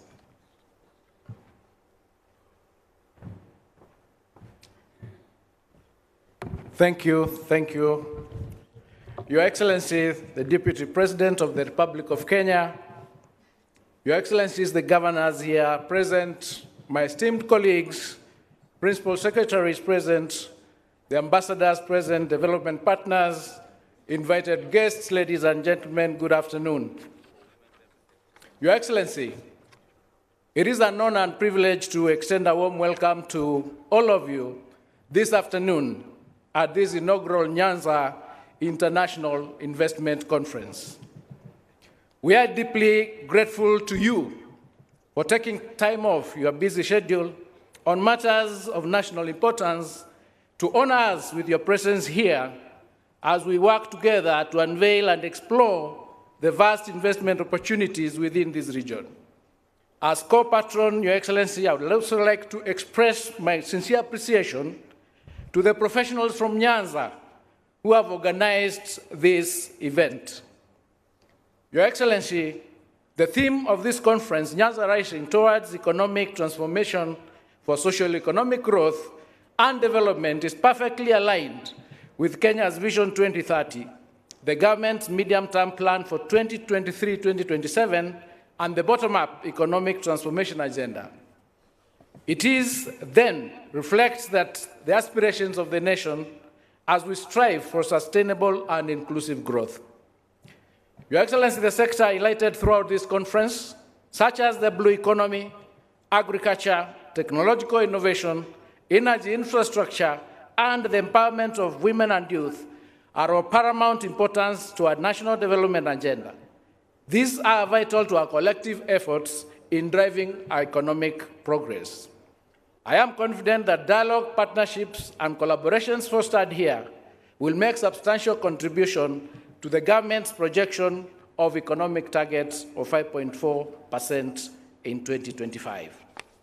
Your Excellency, a lot has been said, and we are all aligned to it, to the extent that the professionals from Nyanza have now stood up to be counted, and we are going to work hand in hand with all our partners to ensure that our region gains from the economic development of this country in order for us to achieve what we've lost past. Thank you so much, and God bless you.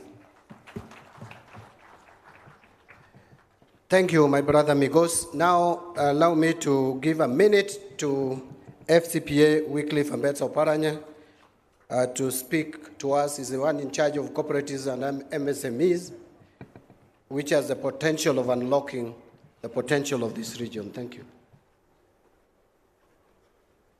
Your Excellency, the Deputy President, all protocols observed, I'm not going to make a long speech because I have a day tomorrow for those who will be here. But from the experience I have, ladies and gentlemen, I have been once Minister for National Development, Planning and National Development under the then our late President Mike Kibaki. And such a conference was organized in UK, London.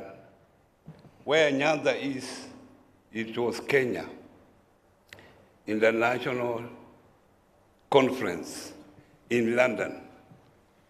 And all cabinet ministers then, and the president, we were whipped. We went to London and addressed such a gathering. Most of them, of course, you not expect blacks. They were Wazungus who were there. We talked to them. We spent 1 week in London marketing Kenya. We came back, and I had the responsibility with the Kenya Investment Authority to coordinate the conference. So after 3 weeks, we kept on evaluating. We kept on evaluating up to 6 weeks to see how many investors had come to invest because of that particular conference. And I can tell you none.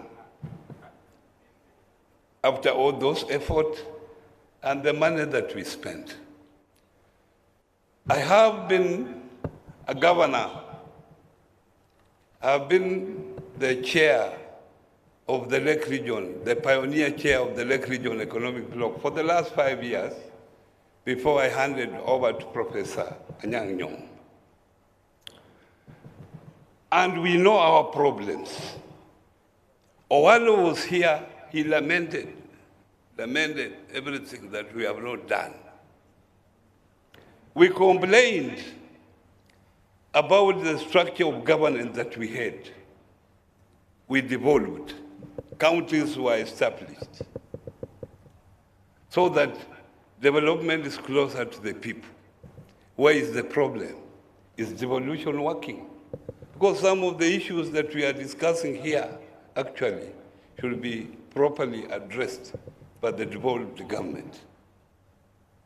So the problem is within ourselves.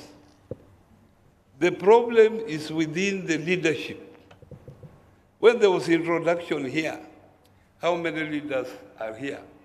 When they called the MCS, how many MCS stood? When they called members of parliament, how many stood? Even when they called permanent secretaries, principal secretaries, you saw the number that was here. So we are talking to ourselves instead of talking to those people who matter. It is the leadership that is a problem. Thank you very much. Some challenge there, thought-provoking. Well, I think I agree with you. We must do things differently. Yeah, I've only one more speaker, then I'll make my remarks and invite the Deputy President. Allow me at this stage to invite the Cabinet Secretary in charge of Investment, Trade and Industry, the Honorable Lee Kinyanjui. Karibu.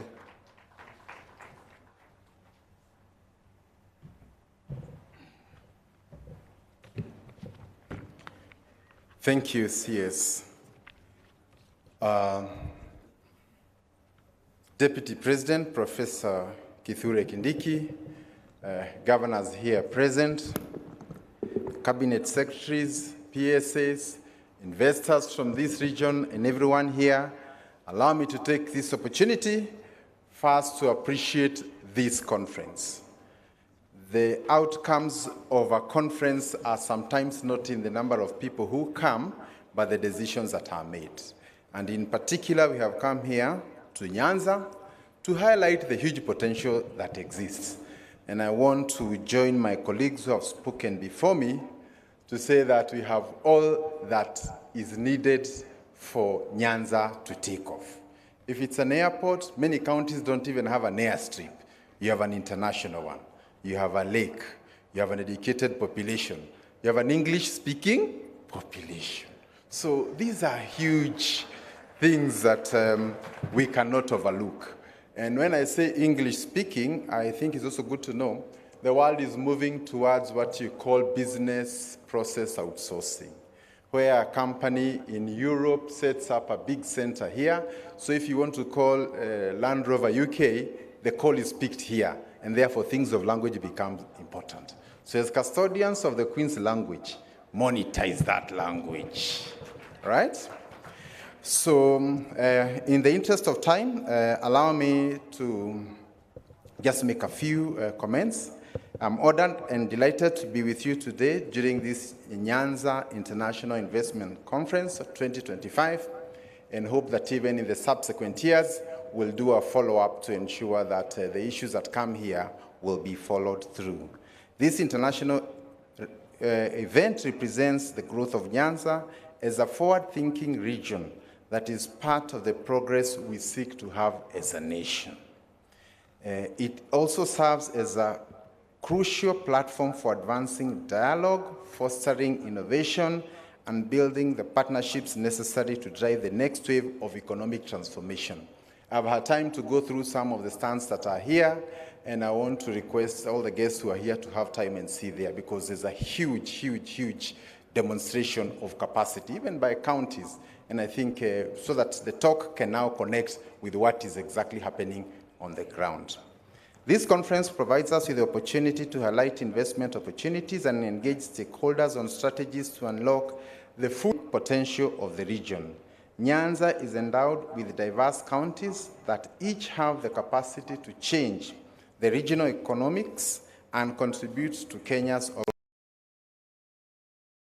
just the counties and highlight just one or two. KISUMU, led by our great Professor Nyanza, is strategically located along Lake Victoria, which is home to two other big countries, but also a big market to Rwanda, DRC, and all the other countries, making it a natural hub for trade, manufacturing and logistics. With KISUMU Port serving as a key gateway for trade with the East African community, the county boasts a thriving manufacturing sector that includes sugar processing, fish processing, and dairy production. The government's initiative to establish the special economic zone in KISUMU is set to attract investors in agro-processing, logistics, textiles, and further strengthening the industrial base. Allow me also to say that if you look at KISUMU and compare with Mombasa from a tourism perspective, you can easily match what is in Mombasa in terms of air connectivity, and I'm very happy to see this facility in terms of adding to your capacity to host events, both local and international. So again, for tourism, people travel all the way to Dubai at 40 degrees, yet you have KISUMU here at the right temperature. So this is a challenge for the tourism sector, for the hospitality industry. And I think even us as government, as we come here, we are aware that we are here to support the local economy. CIALA County, led by our good governor here, Orengo, stands as an agricultural powerhouse, producing cotton, groundnuts, fish, and rice. And allow me to say that for groundnuts, we have a huge shortage. Most of the industries that require groundnuts as an input or as a raw material, we cannot be able to meet that demand, forcing us to even go to other neighboring countries, even up to West Africa, to get the groundnuts. And therefore, this is a challenge to the region to see how we can be able to take up that. And cotton, together with fish, also fall in the same category. The government is actively working to revive the cotton industry by investing in modern ginneries and modern manufacturing plants. And also to note that we are privatizing the textile company in Eldoret, and I think that is also going to be a major uptake for our cotton, that is Rivertex. At this point, efforts to expand the groundnut and rice value chains through establishment of processing factories are all underway. Coupled with a growing aquaculture sector, CI is becoming an ideal location for fish processing and cold storage facilities, and we'll work together with the counties to ensure that that is done. Homa Bay plays a leading role in the blue economy, with 80% of the lake being in that particular county. So with fishing, aquaculture, and lake transport as key economic activities, the county is poised for great strides ahead. It is also emerging as a huge potential for palm oil. We import over $100 million worth of palm oil every year, yet it can be grown here. And some of the areas where it can grow very well, and tests have proven, is actually Homa Bay. So we will be working and also looking for investors, and I mentioned that here also to interest those who may have large tracts of land and would want to get into partnerships with investors so that we can get into commercial plantations for palm oil. The development is expected to reduce our dependence on imported palm oil. And working together with Treasury, one of our core mandates is to reduce imports. And we have identified palm oil as one potential area. Migori County presents a diverse economic landscape driven by agriculture, mining, and agro-processing. With a well-developed sugarcane industry that supports multiple sugar mills, Migori is also a major producer of groundnuts, which you've already said we have a shortage. And its deposit in minerals such as gold and copper offer significant investment opportunities in gold refining, jewelry, manufacturing, and mineral processing plants, promising an integrated industrial sector that can support this. And allow me to say that in some of our neighboring countries, the biggest export is actually minerals. In fact, we have seen with the challenges in some of our neighboring countries, minerals has gone up. So again, this is one area that can actually lift the whole country. Kisii County, led by our good governor, Simba Arati, is renowned for its world-class soapstone mining, a sector with immense potential for value addition and international exports. Beyond soapstone, Kisii is a leading producer of bananas, dairy products, and tea.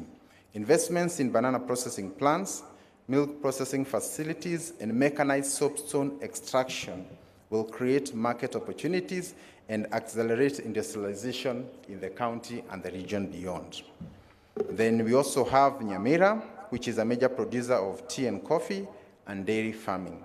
And by expanding the processing facilities for tea and coffee, the county can increase product quality and global competitiveness.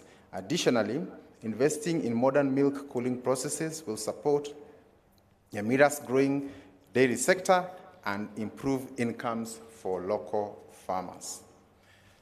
In conclusion, the region also presents a huge wealth of targeted investment opportunities across the whole value chain, whether you're thinking of tourism, logistics, and all that.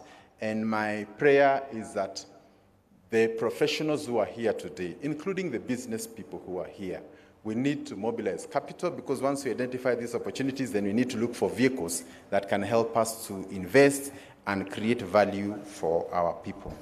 Ladies and gentlemen, allow me to conclude by saying that the sugar industry, that is a major employer here, has had great improvements in the last 2 years. And I'm happy to say that this year we will not be importing any sugar. And we hope in the next 2 years we do not import, and instead the country can become an exporter of sugar. And that's a conversation we would want to do in tea, in wheat, and all the other products. And because our weather is generous, we can be able to work that together. So I do not want to say beyond that, just to comment one last issue on the industrial question. There has been talk that sometimes industries are closing in Kenya, or maybe the conditions are not too good. Allow me to say, when one industry closes, it's a headline. When 10 open, nobody talks about it. So in the coming weeks, we want to engage in highlighting the industries that have come in the last 3-4 years.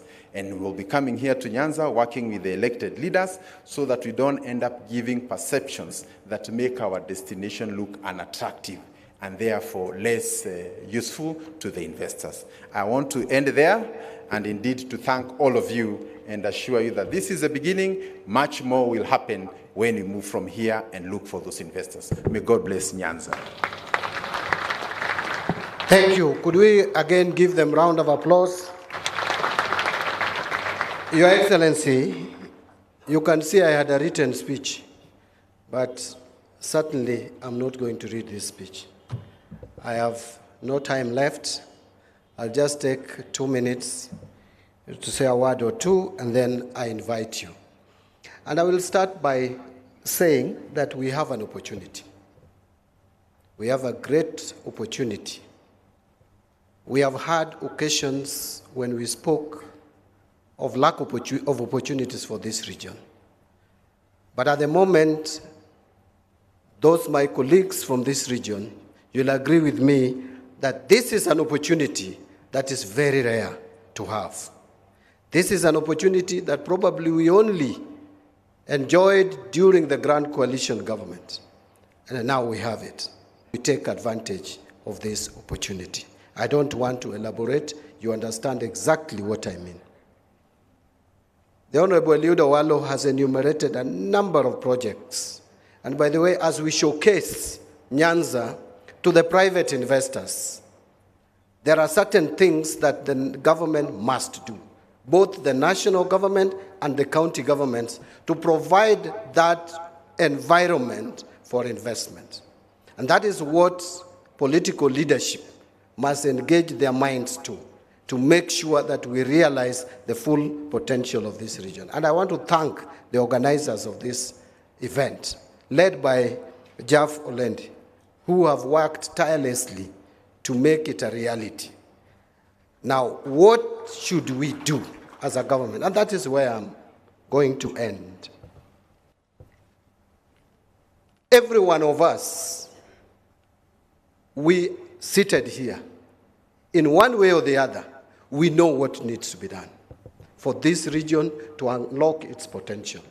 We have a number of projects that, if done, some we call regional projects, some may be county-specific, but are also still beneficial to the region. I don't want to go into the details, but just allow me to pick a few, 3 or 4. If we have to unlock the full potential of them, is the Lake Victoria Ring Road. That must be done to open up completely this region and interconnect it and even connect it to the region. We must also complement that with lake transport. I am happy, Your Excellency, that Kenya Shipyards Limited is already constructing a ferry. We want more ferries. That ferry will be ready most likely in June and July, procured by the national government. We want lake transport to connect Busia with Migori, Muhuru, with Urumouko. The other project is we must extend SGR from Naivasha to Kisumu and to Malava. These are projects that we must do. The other one is Korusoin Dam. That dam also will be a game changer, not just to Nyanza, even Rift Valley. Kericho will benefit substantially and greatly from that dam. We have talked about it for years. A time has come to actualize this. Finally, Your Excellency, if you are coming to Kisumu, should anything happen at the Ahero Bridge, you cannot access the western part of this country. And therefore, this road, which was started, the Mamboleo Muhoroni Road, which has 3 contractors on the road, which has basically stalled. As we speak, we are looking for money, and very soon, I think in the next 1 month or so, we'll pay those 3 contractors to resume work so that that road is constructed. I have highlighted that. I didn't want to repeat what the Honorable Owalo has said, but Your Excellency, I want to just inform this conference that I have been holding meetings with the county leaderships from this former province of Nyanza. We have met with the leadership from CIALA County, led by the governor. We have met with the leadership of Kisumu County, led by Professor Nyang' Nyong'o, the governor. We have met with the leadership from Migori, from Homa Bay, led by Gladys Wanga. I have lined up meetings with Migori County next week. After that, Simbarati will come with his team. We meet. and then Nyaribo from Nyamira, so that when we put together what we need to put in our budgetary provisions, because if we talk and there is no budgetary provisions for this project, it will just be a talk show. What I'm requesting, Your Excellency, is your support and the support of my cabinet colleagues as we try to balance development across the country. We should be alive to the fact that this region has faced marginalization for decades. Thank you very much. The honorable delegates, allow me now, put your hands together. If you can rise, please. We welcome His Excellency Professor Kithure Kindiki, the Deputy President of the Republic of Kenya. Thank you very much. Be seated and good afternoon. First, I apologize. I think we've taken longer than we ought to have taken. And I'll take you from what my brother C.S. Mbadi has done. I'll also not read a speech, because we all know what needs to be done. The problem with the developing world is we like talking to ourselves and talking all the time. We have very few people doing things, and we know what we need to do. And every speaker who comes here will just say the same things. The same things. I will share.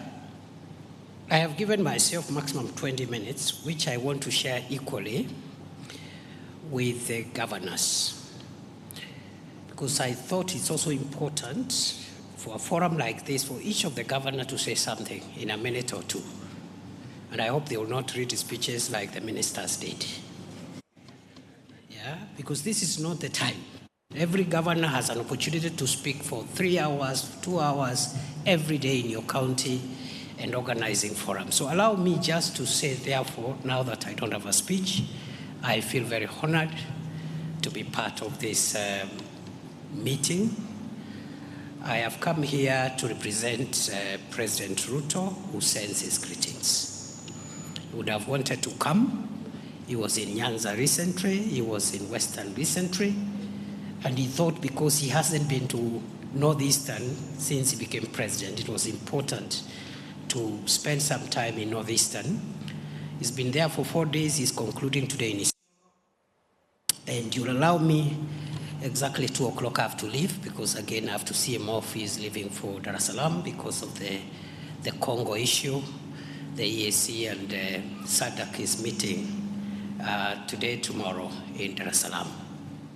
Having said that, mine is just to thank you for a good conference, well organized, well structured. We expected this from Nyanza, the headquarters of professionals and professors and very intelligent people. God has blessed this region with brilliant people who have impacted tremendously to the development of our country. So this is a good conference. I plead with you next time, and let's not blame each other, involve more leaders, the members of parliament from here, the members of county assembly, and even representatives of community, people who may not be very learned, but they can pick an issue or two from a conference like this one.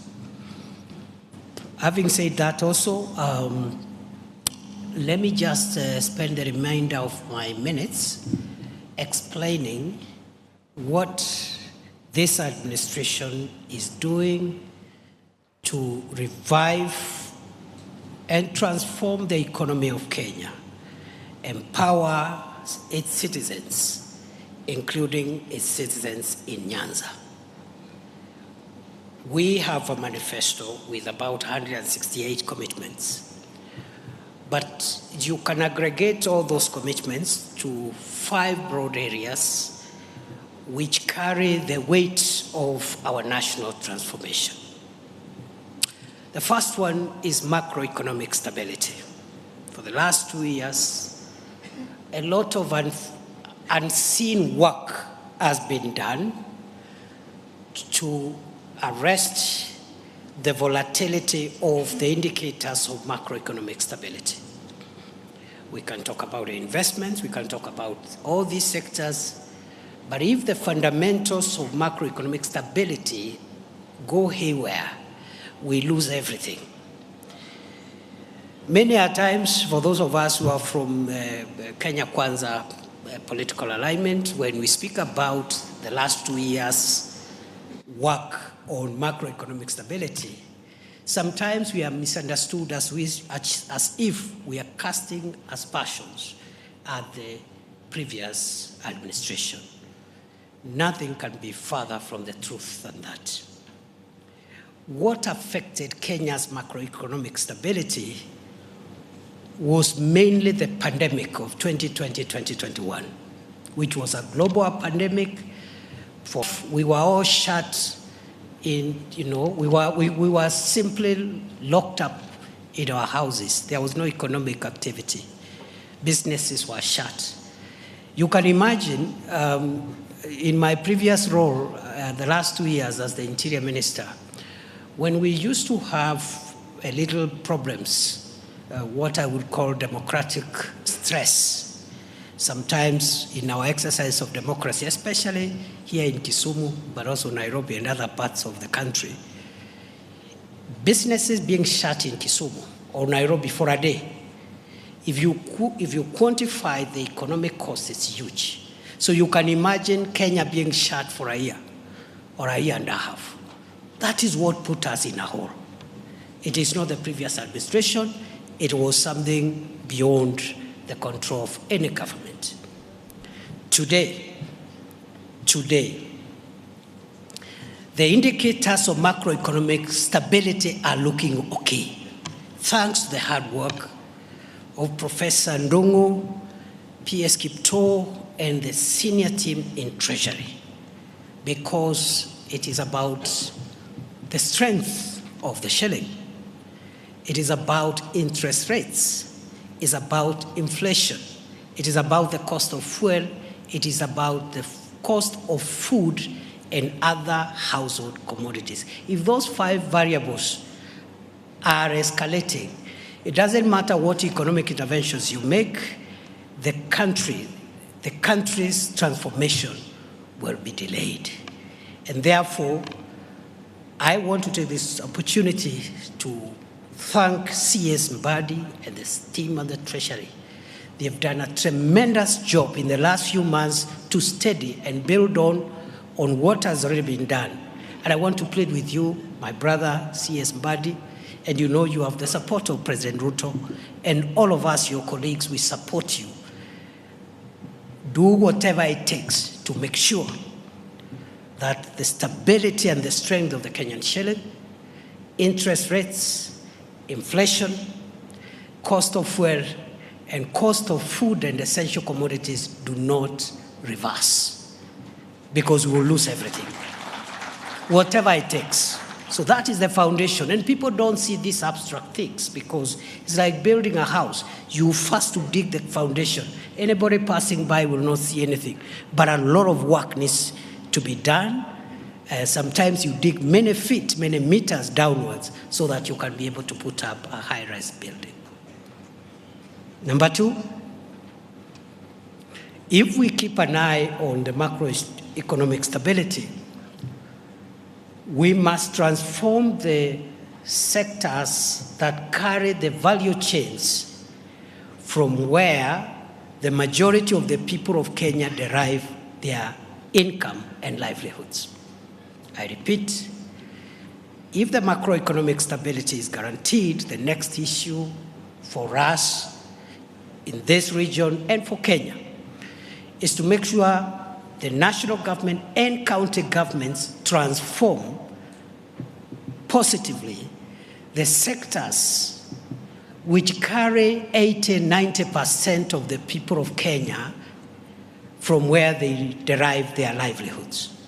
These are sectors in agriculture, the value chains in agriculture, livestock development, the blue economy, and mining, period. If you look at how many Kenyans get their daily bread from some form of agriculture, some form of livestock or pastoral, livestock-related economic activity, fisheries and the blue economy, you'll have touched Kenya almost entirely. That's why we are working on sugar. Time will not give us to tell you the milestones you've made in sugar, tea, coffee. We are working on rice, cotton, all these value chains, the oil crops, etc., cotton and so forth. And then you go to livestock, the entire northern Kenya, upper, eastern. You go to blue economy, the entire coastal counties and Lake Victoria counties in western and Nyanza areas. And then mining in between there, because mining is quite a precious part of the real sector that can take the country to the next level. So if we transform those sectors, where the majority of the people of Kenya derive their livelihoods, we are good to go. We have our priorities, we need what we need to do. Between national government and county governments, we know what interventions are pending. Number 3, our priority in this administration is to transform and improve the support infrastructure that realizes this transformation of the sectors which I have already identified. What is the support infrastructure that helps us transform agriculture and livestock and fisheries and blue economy and mining?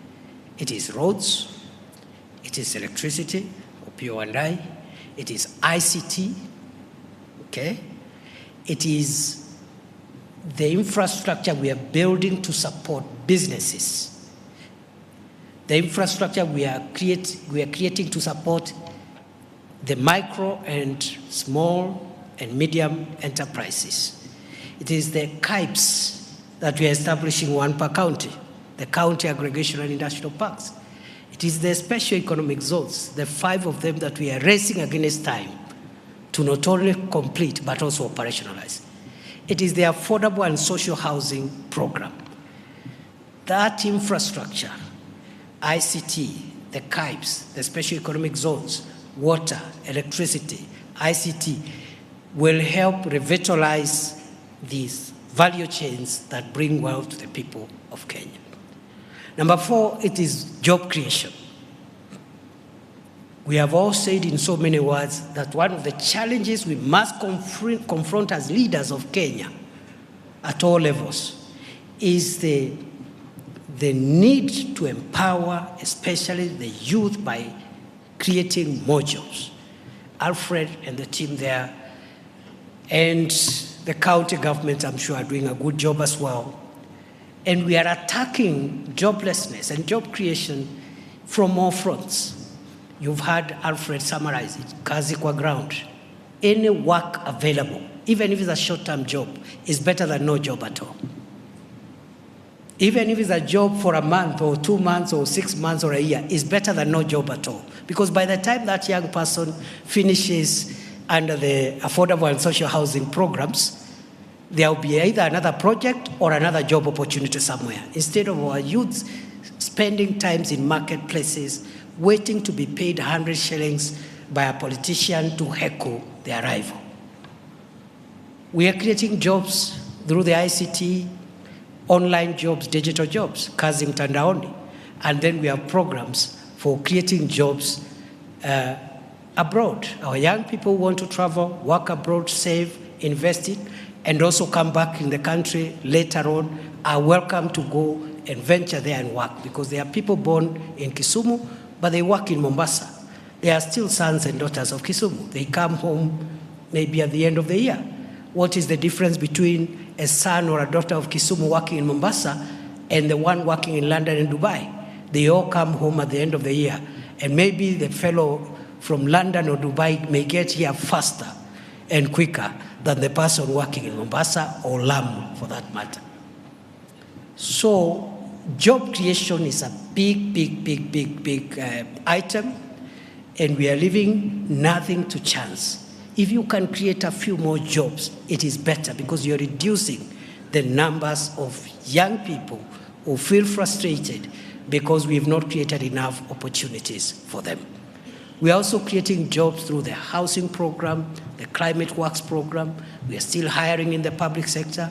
We are expanding the private sector to accommodate more jobs.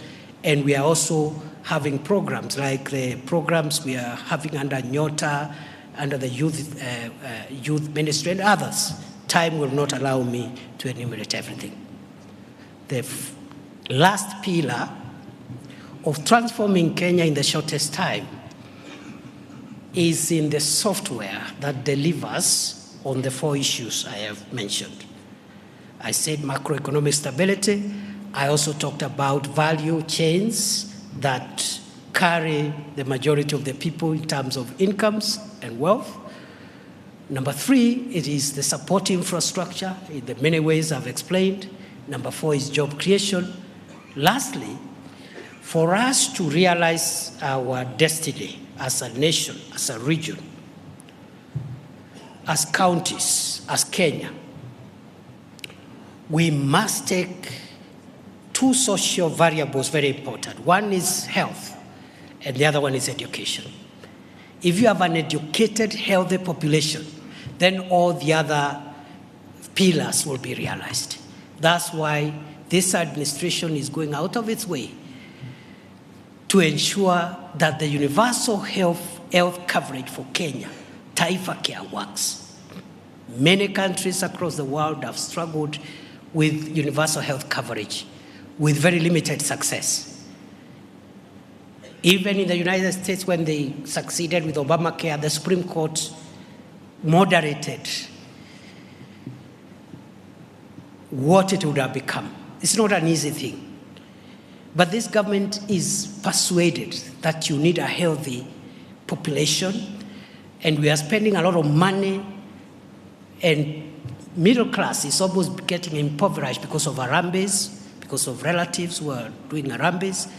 People and families are selling property, they are selling cars, they are selling land to finance health. We need more people with an insurance card, a health insurance card.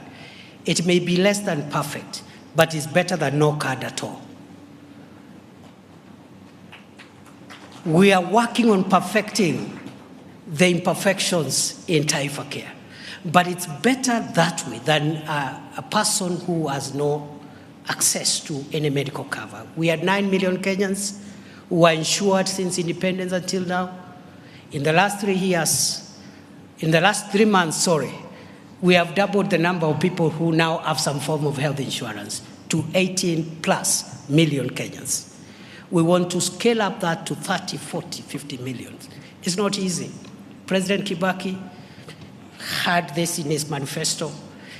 The same politics hit that program and frustrated it. President Uhuru in his second term had the same, the Big Four agenda. UHC was one of them.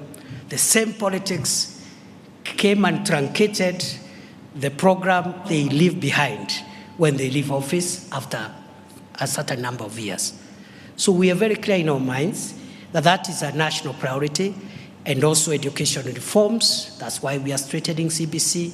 We are investing in more teachers, and we are also addressing funding of higher education to make sure that as many as possible of the children of Kenya get access to affordable, relevant, quality education.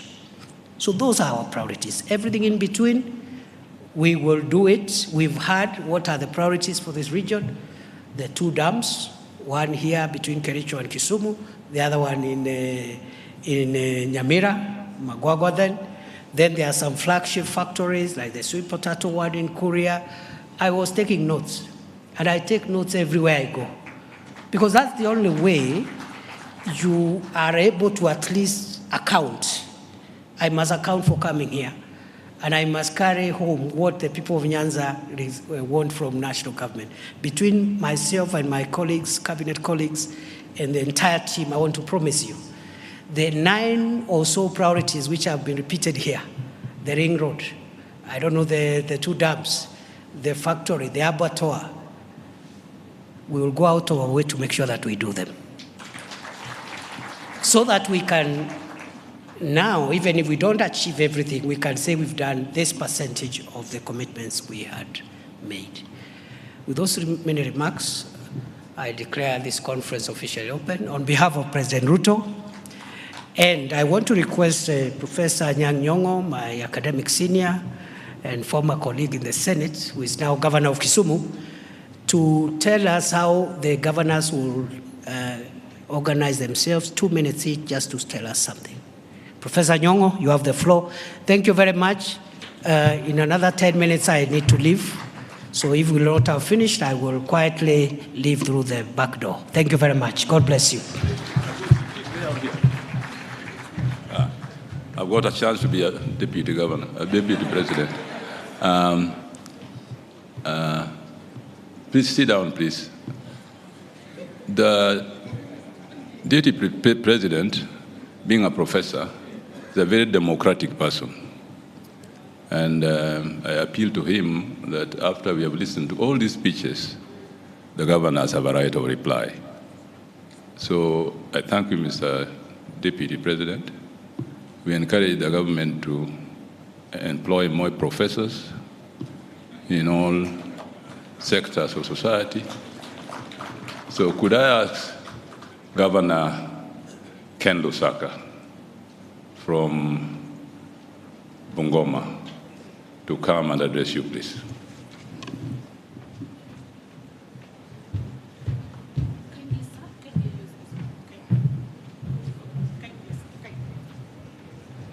Okay, I've been told I cannot use that. I have no problem. Your Excellency, the Deputy President of the Republic of Kenya, allow me to ride on all the protocols, but before I make my remarks, I've been requested to acknowledge and appreciate the following partners who made it possible for this international conference to take place: KCB, College of Insurance, Kenya Shipyard, Kenya Airports Authority, Homeboys, Nation Media Group, KPA, KDIC, Cooperative Bank of Kenya, KPLC, KenGen, Equity Bank, Unclaimed Assets, Old Mutual, DDP, NSSF, Homeland, KQ, Ketraco, Masai Mara University. You are all acknowledged, and thank you so much. I appreciate you as the Deputy Chair, LREB. Your Excellency, this is an important forum for us. Coming from Bungoma, I want to focus on only one aspect and to thank the government and our parliament, both the National Assembly and Senate, for the Sugar Act. Because sugar is the mainstay of our economy in Bungoma County and even this region. And the fact that we have streamlined the sugar sector, we would just want to request that the regulations be operationalized faster so that we are able to implement this. Yesterday, I had a problem with the PS Agriculture when he said we have been performing very well in the sugar sector. Yet I know that most of the factories, including Zoya, have been on their knees. So the fact, how do you find that maybe Zoya is not working optimally, yet on the shelves you find sugar? Who has farmed that sugar? Which factory produced it? And yes, yet it has a logo of Zoya. We're talking about cartels. So we need to streamline the sugar sector. And one thing that is also coming out very clearly, and we have talked about it, is that government cannot do business. We must get the private sector to come in to do business for us. We can only create an enabling environment. Let me give you an example of Nzoia. Nzoia is using 8,000 to produce sugar, which they sell at 5,000. Nzoia has employed more than 5,000 people compared to Naitiri Sugar, which has 400 people, and Naitiri is doing better than Nzoia 100 times. So there is a problem.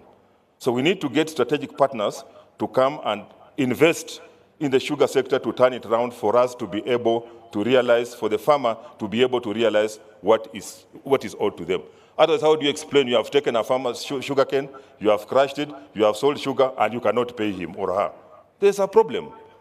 So as government, we must get out. Some people are saying, let the county government take over Nzoia. I said, a bone that a hyena cannot chew, how can a dog chew it? It's the same story. So this investment conference is important, that we partner, we want to empower investors to come and support us in those sectors. Then we have what we call the inter-county roads. We also want to discuss when suddenly you get a very bad road. So we want to network and want to thank you that as the region, we are working together and we'll be able to to synergize so that we are able to realize what we want. Thank you so much, and may God bless you. I hope you remember that a bone that a hyena cannot chew, a rat cannot. Could I ask my dear friend, Governor Nyaribo from Nyamira, to come and address you briefly? And then I'll thank you very much, Governor Nyaribo.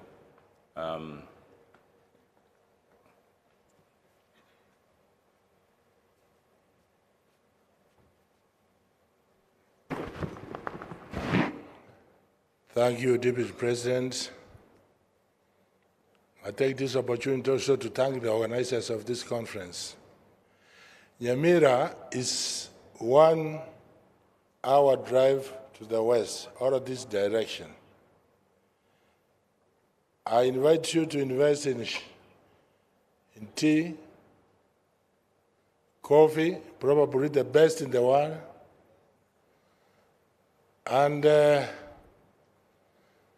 as a country, I believe we should not be a blender, because our tea is used to blend other teas globally. We are not getting proper value. We should, as a government of Kenya, look into that, and we sell tea globally using our own brand as Kenya. Nyamira, we also have many other products, avocados, some said coffee, local vegetables, and many others. Most have been talked here. But as a country, if we don't fix the cost of energy, power is very expensive in Kenya. We'll be going round in cycles. I believe the national government will take it as priority number 1 in this country to fix power costs. Thank you so much. God bless you.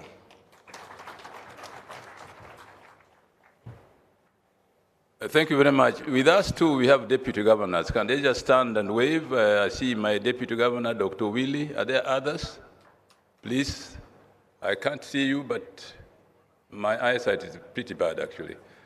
We also have vice chancellors of universities who are here. Could they stand so that they're recognized? Thank you so much, VCs. Now, can I ask Governor Wanga, sorry, this light is too strong. Governor Wanga of Homa Bay is coming.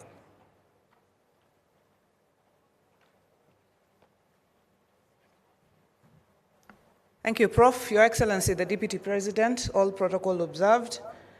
Homa Bay is open for investment, and we are prioritizing the blue economy. And what we'd like to be addressed in the blue economy is security on the lake. It is important. It is affecting our people on there.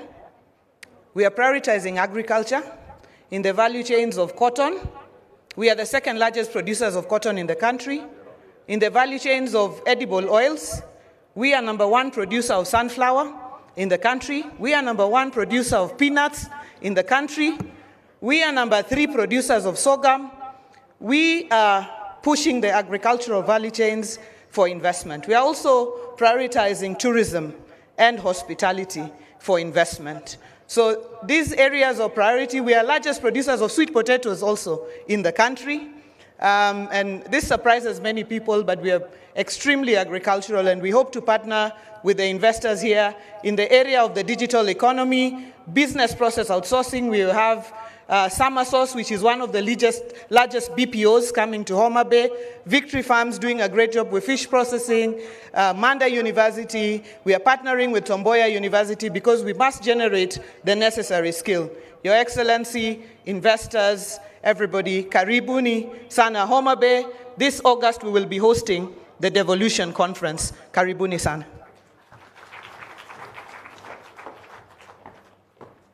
One thing that Gladys did not tell you is that if you are fond of going to Mombasa for your Christmas holidays, last year I spent a week on Lake Victoria, going from one hotel to the other in that region. And I'm telling you, it's a wonderful tourism site. And the people who have boats there are very good at organizing tourism. So those of you who are fond of going to Mombasa, there's another alternative in southern Nyanza. Makofi basi. Can I ask my dear friend Simbarati from Kisii? Simba is the youngest governor among us, and is very effective and very assertive, and I think that he's doing a good job in Kisii. Simba. Thank you, Prof. Your Excellency, the Deputy President, na wananchi watukufu, habari zenu. Good afternoon. Allow me to mention two things. Number one, I want just to ascertain that Kisii, all Nyanza, is not Kisumu. Nyanza is not CIALA. Nyanza is not Homa Bay. Nyanza is not Migori. Nyanza, it is Kisii. It's important for us indeed to realize so. Kisii, again, Kisii, Nyamira, those are one people down to the lake. Because I had the CS housing, you just mentioned of projects around the lake. Know that Nyanza runs all the way to the border of Bomet. Your Excellency, the question we must ask ourselves, the take-home, the tangible ones, what are we picking from this investment? I'm happy with the CS Paranya. Again, we'll be having another conference of investment next year. Then what? This is the question. I want to say that we are planning one in China. I hope that it will be able to bring many, and I've spoken to my professor to see how we can be able to enhance again the other part of the world. Number two, Your Excellency, there is this railway that we are talking about. And this railway is going to come from Naivasha, pass through the periphery of Nyamira, all the way to KISUMU. For the organizers, Owalo, you spoke very well. Make sure it passes through Kisii. That's the only time that we'll know that we are in.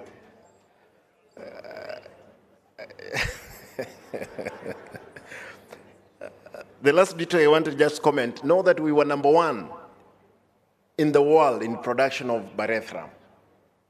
Of course, there was an issue before the devolution. We hope that we'll be able to revive that sector. We want to thank the UK government for the SWED program. We will be the first among the 14 municipalities to set up the waste management system, which they have funded to a close of 172 million. Probably at the end of the month, we'll be having it, the only one in Kisii here, and the whole region as it were. Your Excellency, there is a program. When we came to the office, you know, we were not in the same boat. Therefore, I was wondering, how can I get to State House? I called the president, graciously invited me. The only thing took me there, it was the issue of Kenya-UK Health Alliance. This is a program which was started with my predecessor, who did very well. And I want to ask my brother Migosi, because this thing falls under your department. So far, that thing has passed through the cabinet. Now it's implementation. Because as Kisii, we are leading in the field of health. Again, I want to assure you, we did, Your Excellency, make it possible that cases, yes, they spoke, others, I mean the hub, others were the spokes. This is Maseno, Masinde Mliru, what else? For those ones who know, there is Kebabi, there is Bomet. Your Excellency, if we had that one, we'll have this region as a destination of health issues. I'm happy I saw somebody from India that is already there who is interested in health. How I wish that you get space in Kisii and Nyanza, as it were. I can see her there. Professor, given that you are our chairman, I want to plead with you and ask my brother Opio. You know, the other day you spoke of 4 counties, but I corrected you that even Kisii and Nyamira, they are part of Nyanza. And we had gotten money for electricity. Please let us address ourselves. This is what I came here for. Let us address ourselves to Nyanza and as a country. Thank you and God bless you.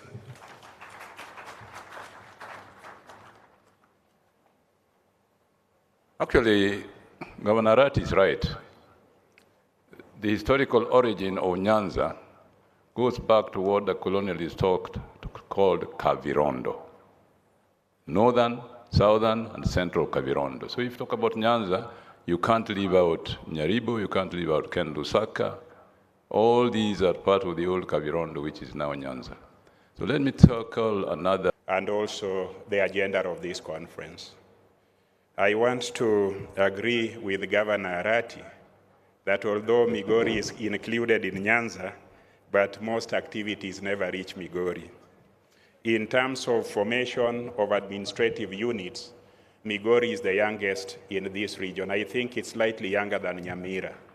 So people tend to forget the lastborns, talk about the firstborns and the middle children, but forget the lastborns. Now, I just want to say 2 things generally, and I want to speak to my brother, the governor and the waziri of Nakuru. The sugar sector has not recovered. I live right inside Ken, and there is no new development of Ken in Homa Bay and in Migori. So anything that you see purporting to be Ken from our mills are repackaged products from Comesa. And those repackaged products are taking the payments that ought to be given to our farmers, the payments that are supposed to be utilized to employ our young people. So although we are comfortable that we have sugar in our shelves, I think that is a smokescreen that needs to be dealt with. Secondly, I want to address what Governor Oparanya, Emeritus Governor and Emeritus Chair of COG has said. One, the reason, in my estimation, why there were no investors after that conference, and there is likelihood that there will be no or very few investors after this, we haven't listened to them. We haven't listened to them. We have been talking, and they have not been talking. I think as we handle more conferences, it is important to listen to investors and also buy from them what they are producing. They are not in the habit of listening to politicians like us and our political problems, but we politicians should listen to them and the solutions they have innovated for our challenges. So that would also be my suggestion going forward. Coming to Migori, Migori is a very strategic place. I believe it's the Newfoundland in this region. When you come to Migori and you talk about tourism, you know that Migori is 40 minutes to Masai Mara, and Migori is also 40 minutes to Serengeti. Migori receives flights, not commercial flights. We receive commercial flights about 3 in a week, but we receive 70 flights full of tourists to those areas. So there is a lot to be done in Migori. You can invest in that sector. I want to thank the national government. I hear that next week you are advertising for the expansion of the terminal of that airport. The little one that is existing is courtesy of my administration. The runway also needs an extension. And as we talk about airports, airstrips, I think Migori has the potential of having an airport that will bring people to Kenya who will also go to Tanzania. The tourism in Masai Mara and Serengeti is available. The entire lake tourism and water sports is available. From Migori, you will connect all the way to Busia as you do also the water transport. So Migori is ideal for that. And of course, there is cultural and other related tourism. So we encourage the national government to do its part and the county to do her part so that we are able to provide an enabling environment. I want to say that Migori has the most gold. But the problem is that county governments, and one of us talk about sustainability in terms of investments. In our constitutional architecture, we brought counties, but when we come to supporting counties, functions are never funded. If we do not fund these functions, it will still be a burden of the national government when the county architecture is there. So minerals that are in Migori County, the counties do not, and my county has no regulatory control or infrastructure. In fact, it is chaotic. It is in the hands of gangs. I have tried as best I can, and I'll not relent, to meet with the national government officials responsible for it so that we create order. We are losing millions and millions of shillings in the hands of cartels. We are discouraging organized investors to come and invest there when such opportunities are there. Migori County is also one of the areas that has the best potential for agriculture. We have land, we have people, and one of the going concerns that is stumbling is the Gitonganya sweet potato plant that we have. One of the reasons that is a challenge to it is the cost of power. The cost of power, the quality of power, the availability of that power is a challenge. I'll not elaborate, but I'll seek audience with the responsible waziri to be able to assist us address that. But when you look at agriculture, Migori County is about to benefit from 19,000 acres under rice. And with that rice, we are inviting all investors to participate in all the value chain that relates to rice. Lastly, because there are many and I do not want to speak of them, Migori County sells over 4,750 cattle every week. They are available in Migori County. Don't ask me where. Migori County is strategic because it is the only county in Kenya that has a functional border with Tanzania.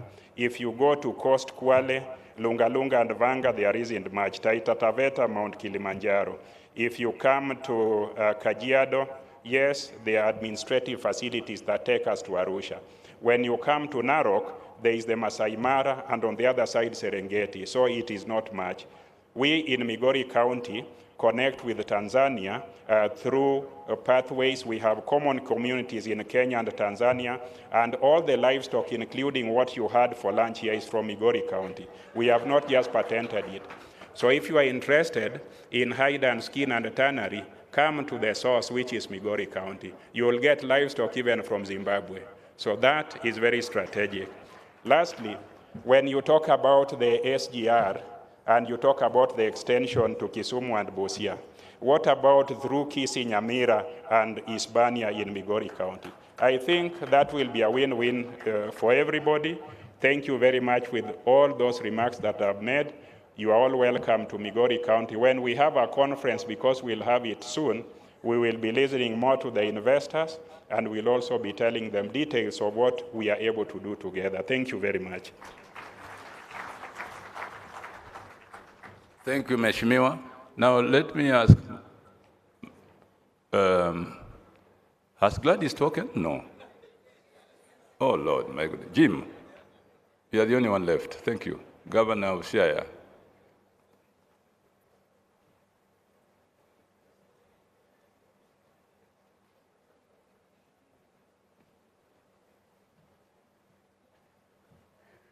Your Excellency, the Deputy President of the Republic of Kenya, Professor Kithure Kindiki, all protocols observed.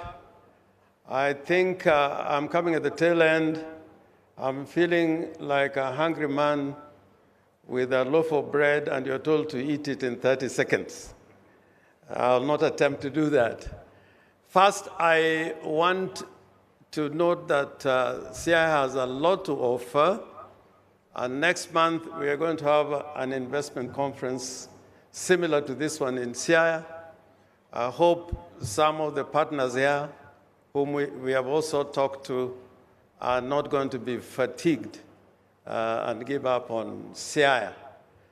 If we can talk about everything about resources, I think in CI we can talk about many resources in CI, but the most important resource is human resource in all its portfolio. And historically, if I want to talk about the availability of human resource in the Republic of Kenya, the first vice president of the Republic of Kenya came from CIALA. The first barrister came from CIALA, trained in the Inns of Court in England. The first group of professors in the country who are lecturing in Makerere and abroad came from CIALA. And recently, we lost Professor Bethel Ogot.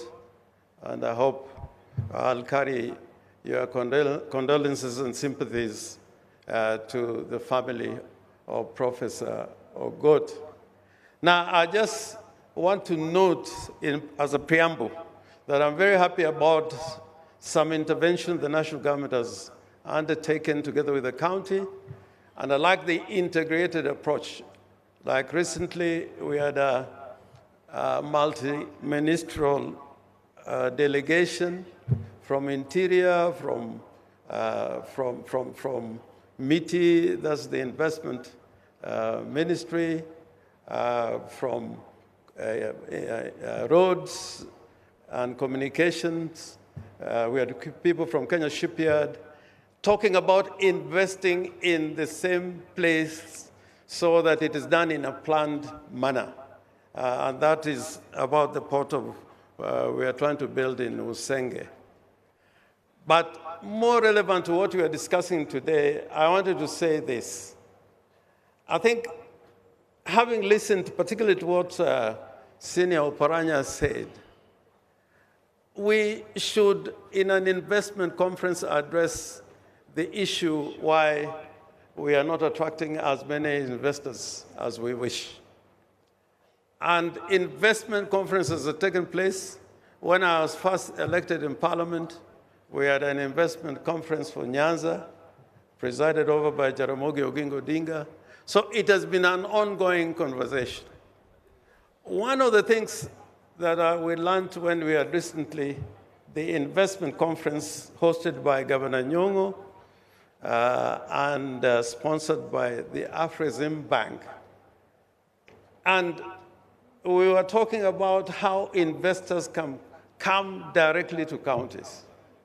And we found out there were so many roadblocks to an investor who wants, let's say, come to CIALA.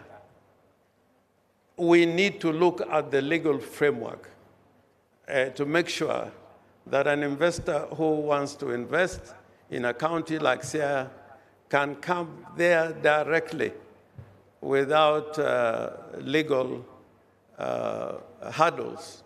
And I want to give a practical example of this. I was in a conference in Cairo where we were talking about urban and municipal development. And many delegations were going to Afrexim Bank signing deals, but we were busy at the conference talking about what we must do. And when we addressed the issue why that was happening, they said we should address the legal framework that makes it possible for investors to come directly to counties. For example, if you wanted to go into a private-public partnership under the current framework, you cannot succeed in 5 years. You cannot succeed in 5 years. And it has not been done. The counties that have tried have not succeeded. So I think we need to look at that framework. The other thing, whereas the Constitution gives a framework of sharing revenue, if you look at the revenue that is allocated to national government, and I'm glad to talk about this because I think there is acceptance of that fact, that if you look for roads, for example, you find that one county in a particular area is given more money for tarmac roads, like, more than, let's say, the entire of Nyanza. With that type of situation, it will be very hard for this region to move ahead. The national government should do a checkup and find out, are counties getting or regions getting equitable amounts of monies spent by national government in infrastructure and the rest. And lastly, I want to say this. If people feel good about what is happening, they don't need to be persuaded. They don't need to be persuaded. When Kibaki took over, in the first 6 months, there was a feel-good factor. And I'm challenging ourselves that having gone through these processes and in election cycles, we need to take measures that the ordinary Kenyans at the end of the day can say, we feel good, what is happening to us, what services are being delivered to us. And this investment conference will deal with this issue if you can open up the counties and the regions. I don't want to go beyond that. I thank you, and thank you very much, the organizers. Thank you very much, Jim. Could I ask the deputy governors who are here to just stand and wave? I see my deputy governor is there, Dr. Willie, and others. Please, where you are. I'm sorry, this light is too strong. But anyway, thank you so much. Mr. Deputy President, thank you very much for letting us share your time. I'm sure that what has been said here is useful to your ears. And please come again to Kisumu and stay longer. I will be a very good host. And you know why I say so. Asanteni sana. Asante sana. Tafadhali kila mmoja naomba kwa heshima tusimame. Studio natumai tuko tayari kwa sababu ya kutamatisha, kwa sababu ya muda. Kila mmoja tafadhali tusimame, tuwe wima kwa sababu ya kutamatisha, lakini pia kuna shughuli ambayo itaendelea kuhusiana na kongamano hili. Tuwe imara kwa wimbo wa taifa.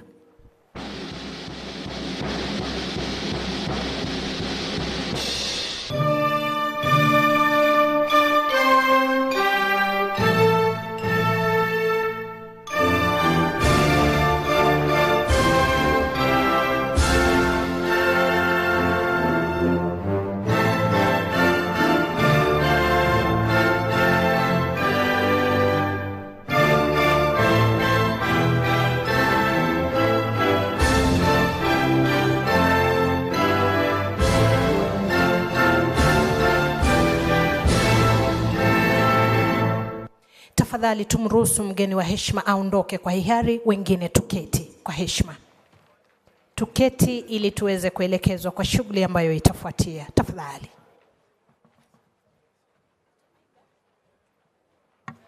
All right.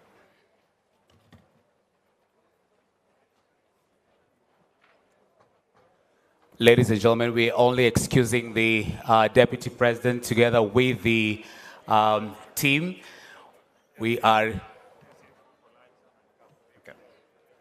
The next session will start at exactly 3:30. The next session will start at exactly 3:30. As we excuse our chief guest, we urge our delegates, our sponsors, to please meet by the swimming pool area where the lunch will be served. For the delegates, the meal cards as well will be shared. Just to re-emphasize that we are only excusing the Chief guest together with the delegation. For our sponsors and dignitaries, lunch will be served at the swimming pool area. And for the delegates as well, we'll have some lunch vouchers as well issued to you. Thank you, and next session starts at 3:30. See you back for the next session at 3:30. Thank you.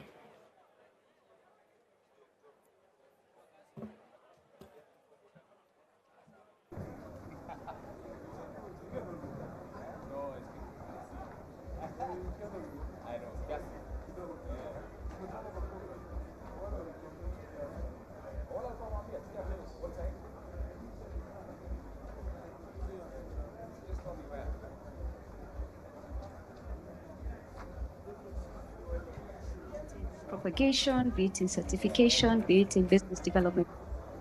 The KCB Foundation is there for. In addition to what it is the KCB Foundation can do in terms of working with young people to make them ready to become seed entrepreneurs, we also have an expansive branch network. I encourage the initiative by KCB and KCB Foundation to come in and support this area as one which employs more than 70%, more than 60% of people, and be able to achieve food security on this continent, and through the technologies increase the income and lift many smallholders from poverty to a better life. Together we can transform challenges into opportunities.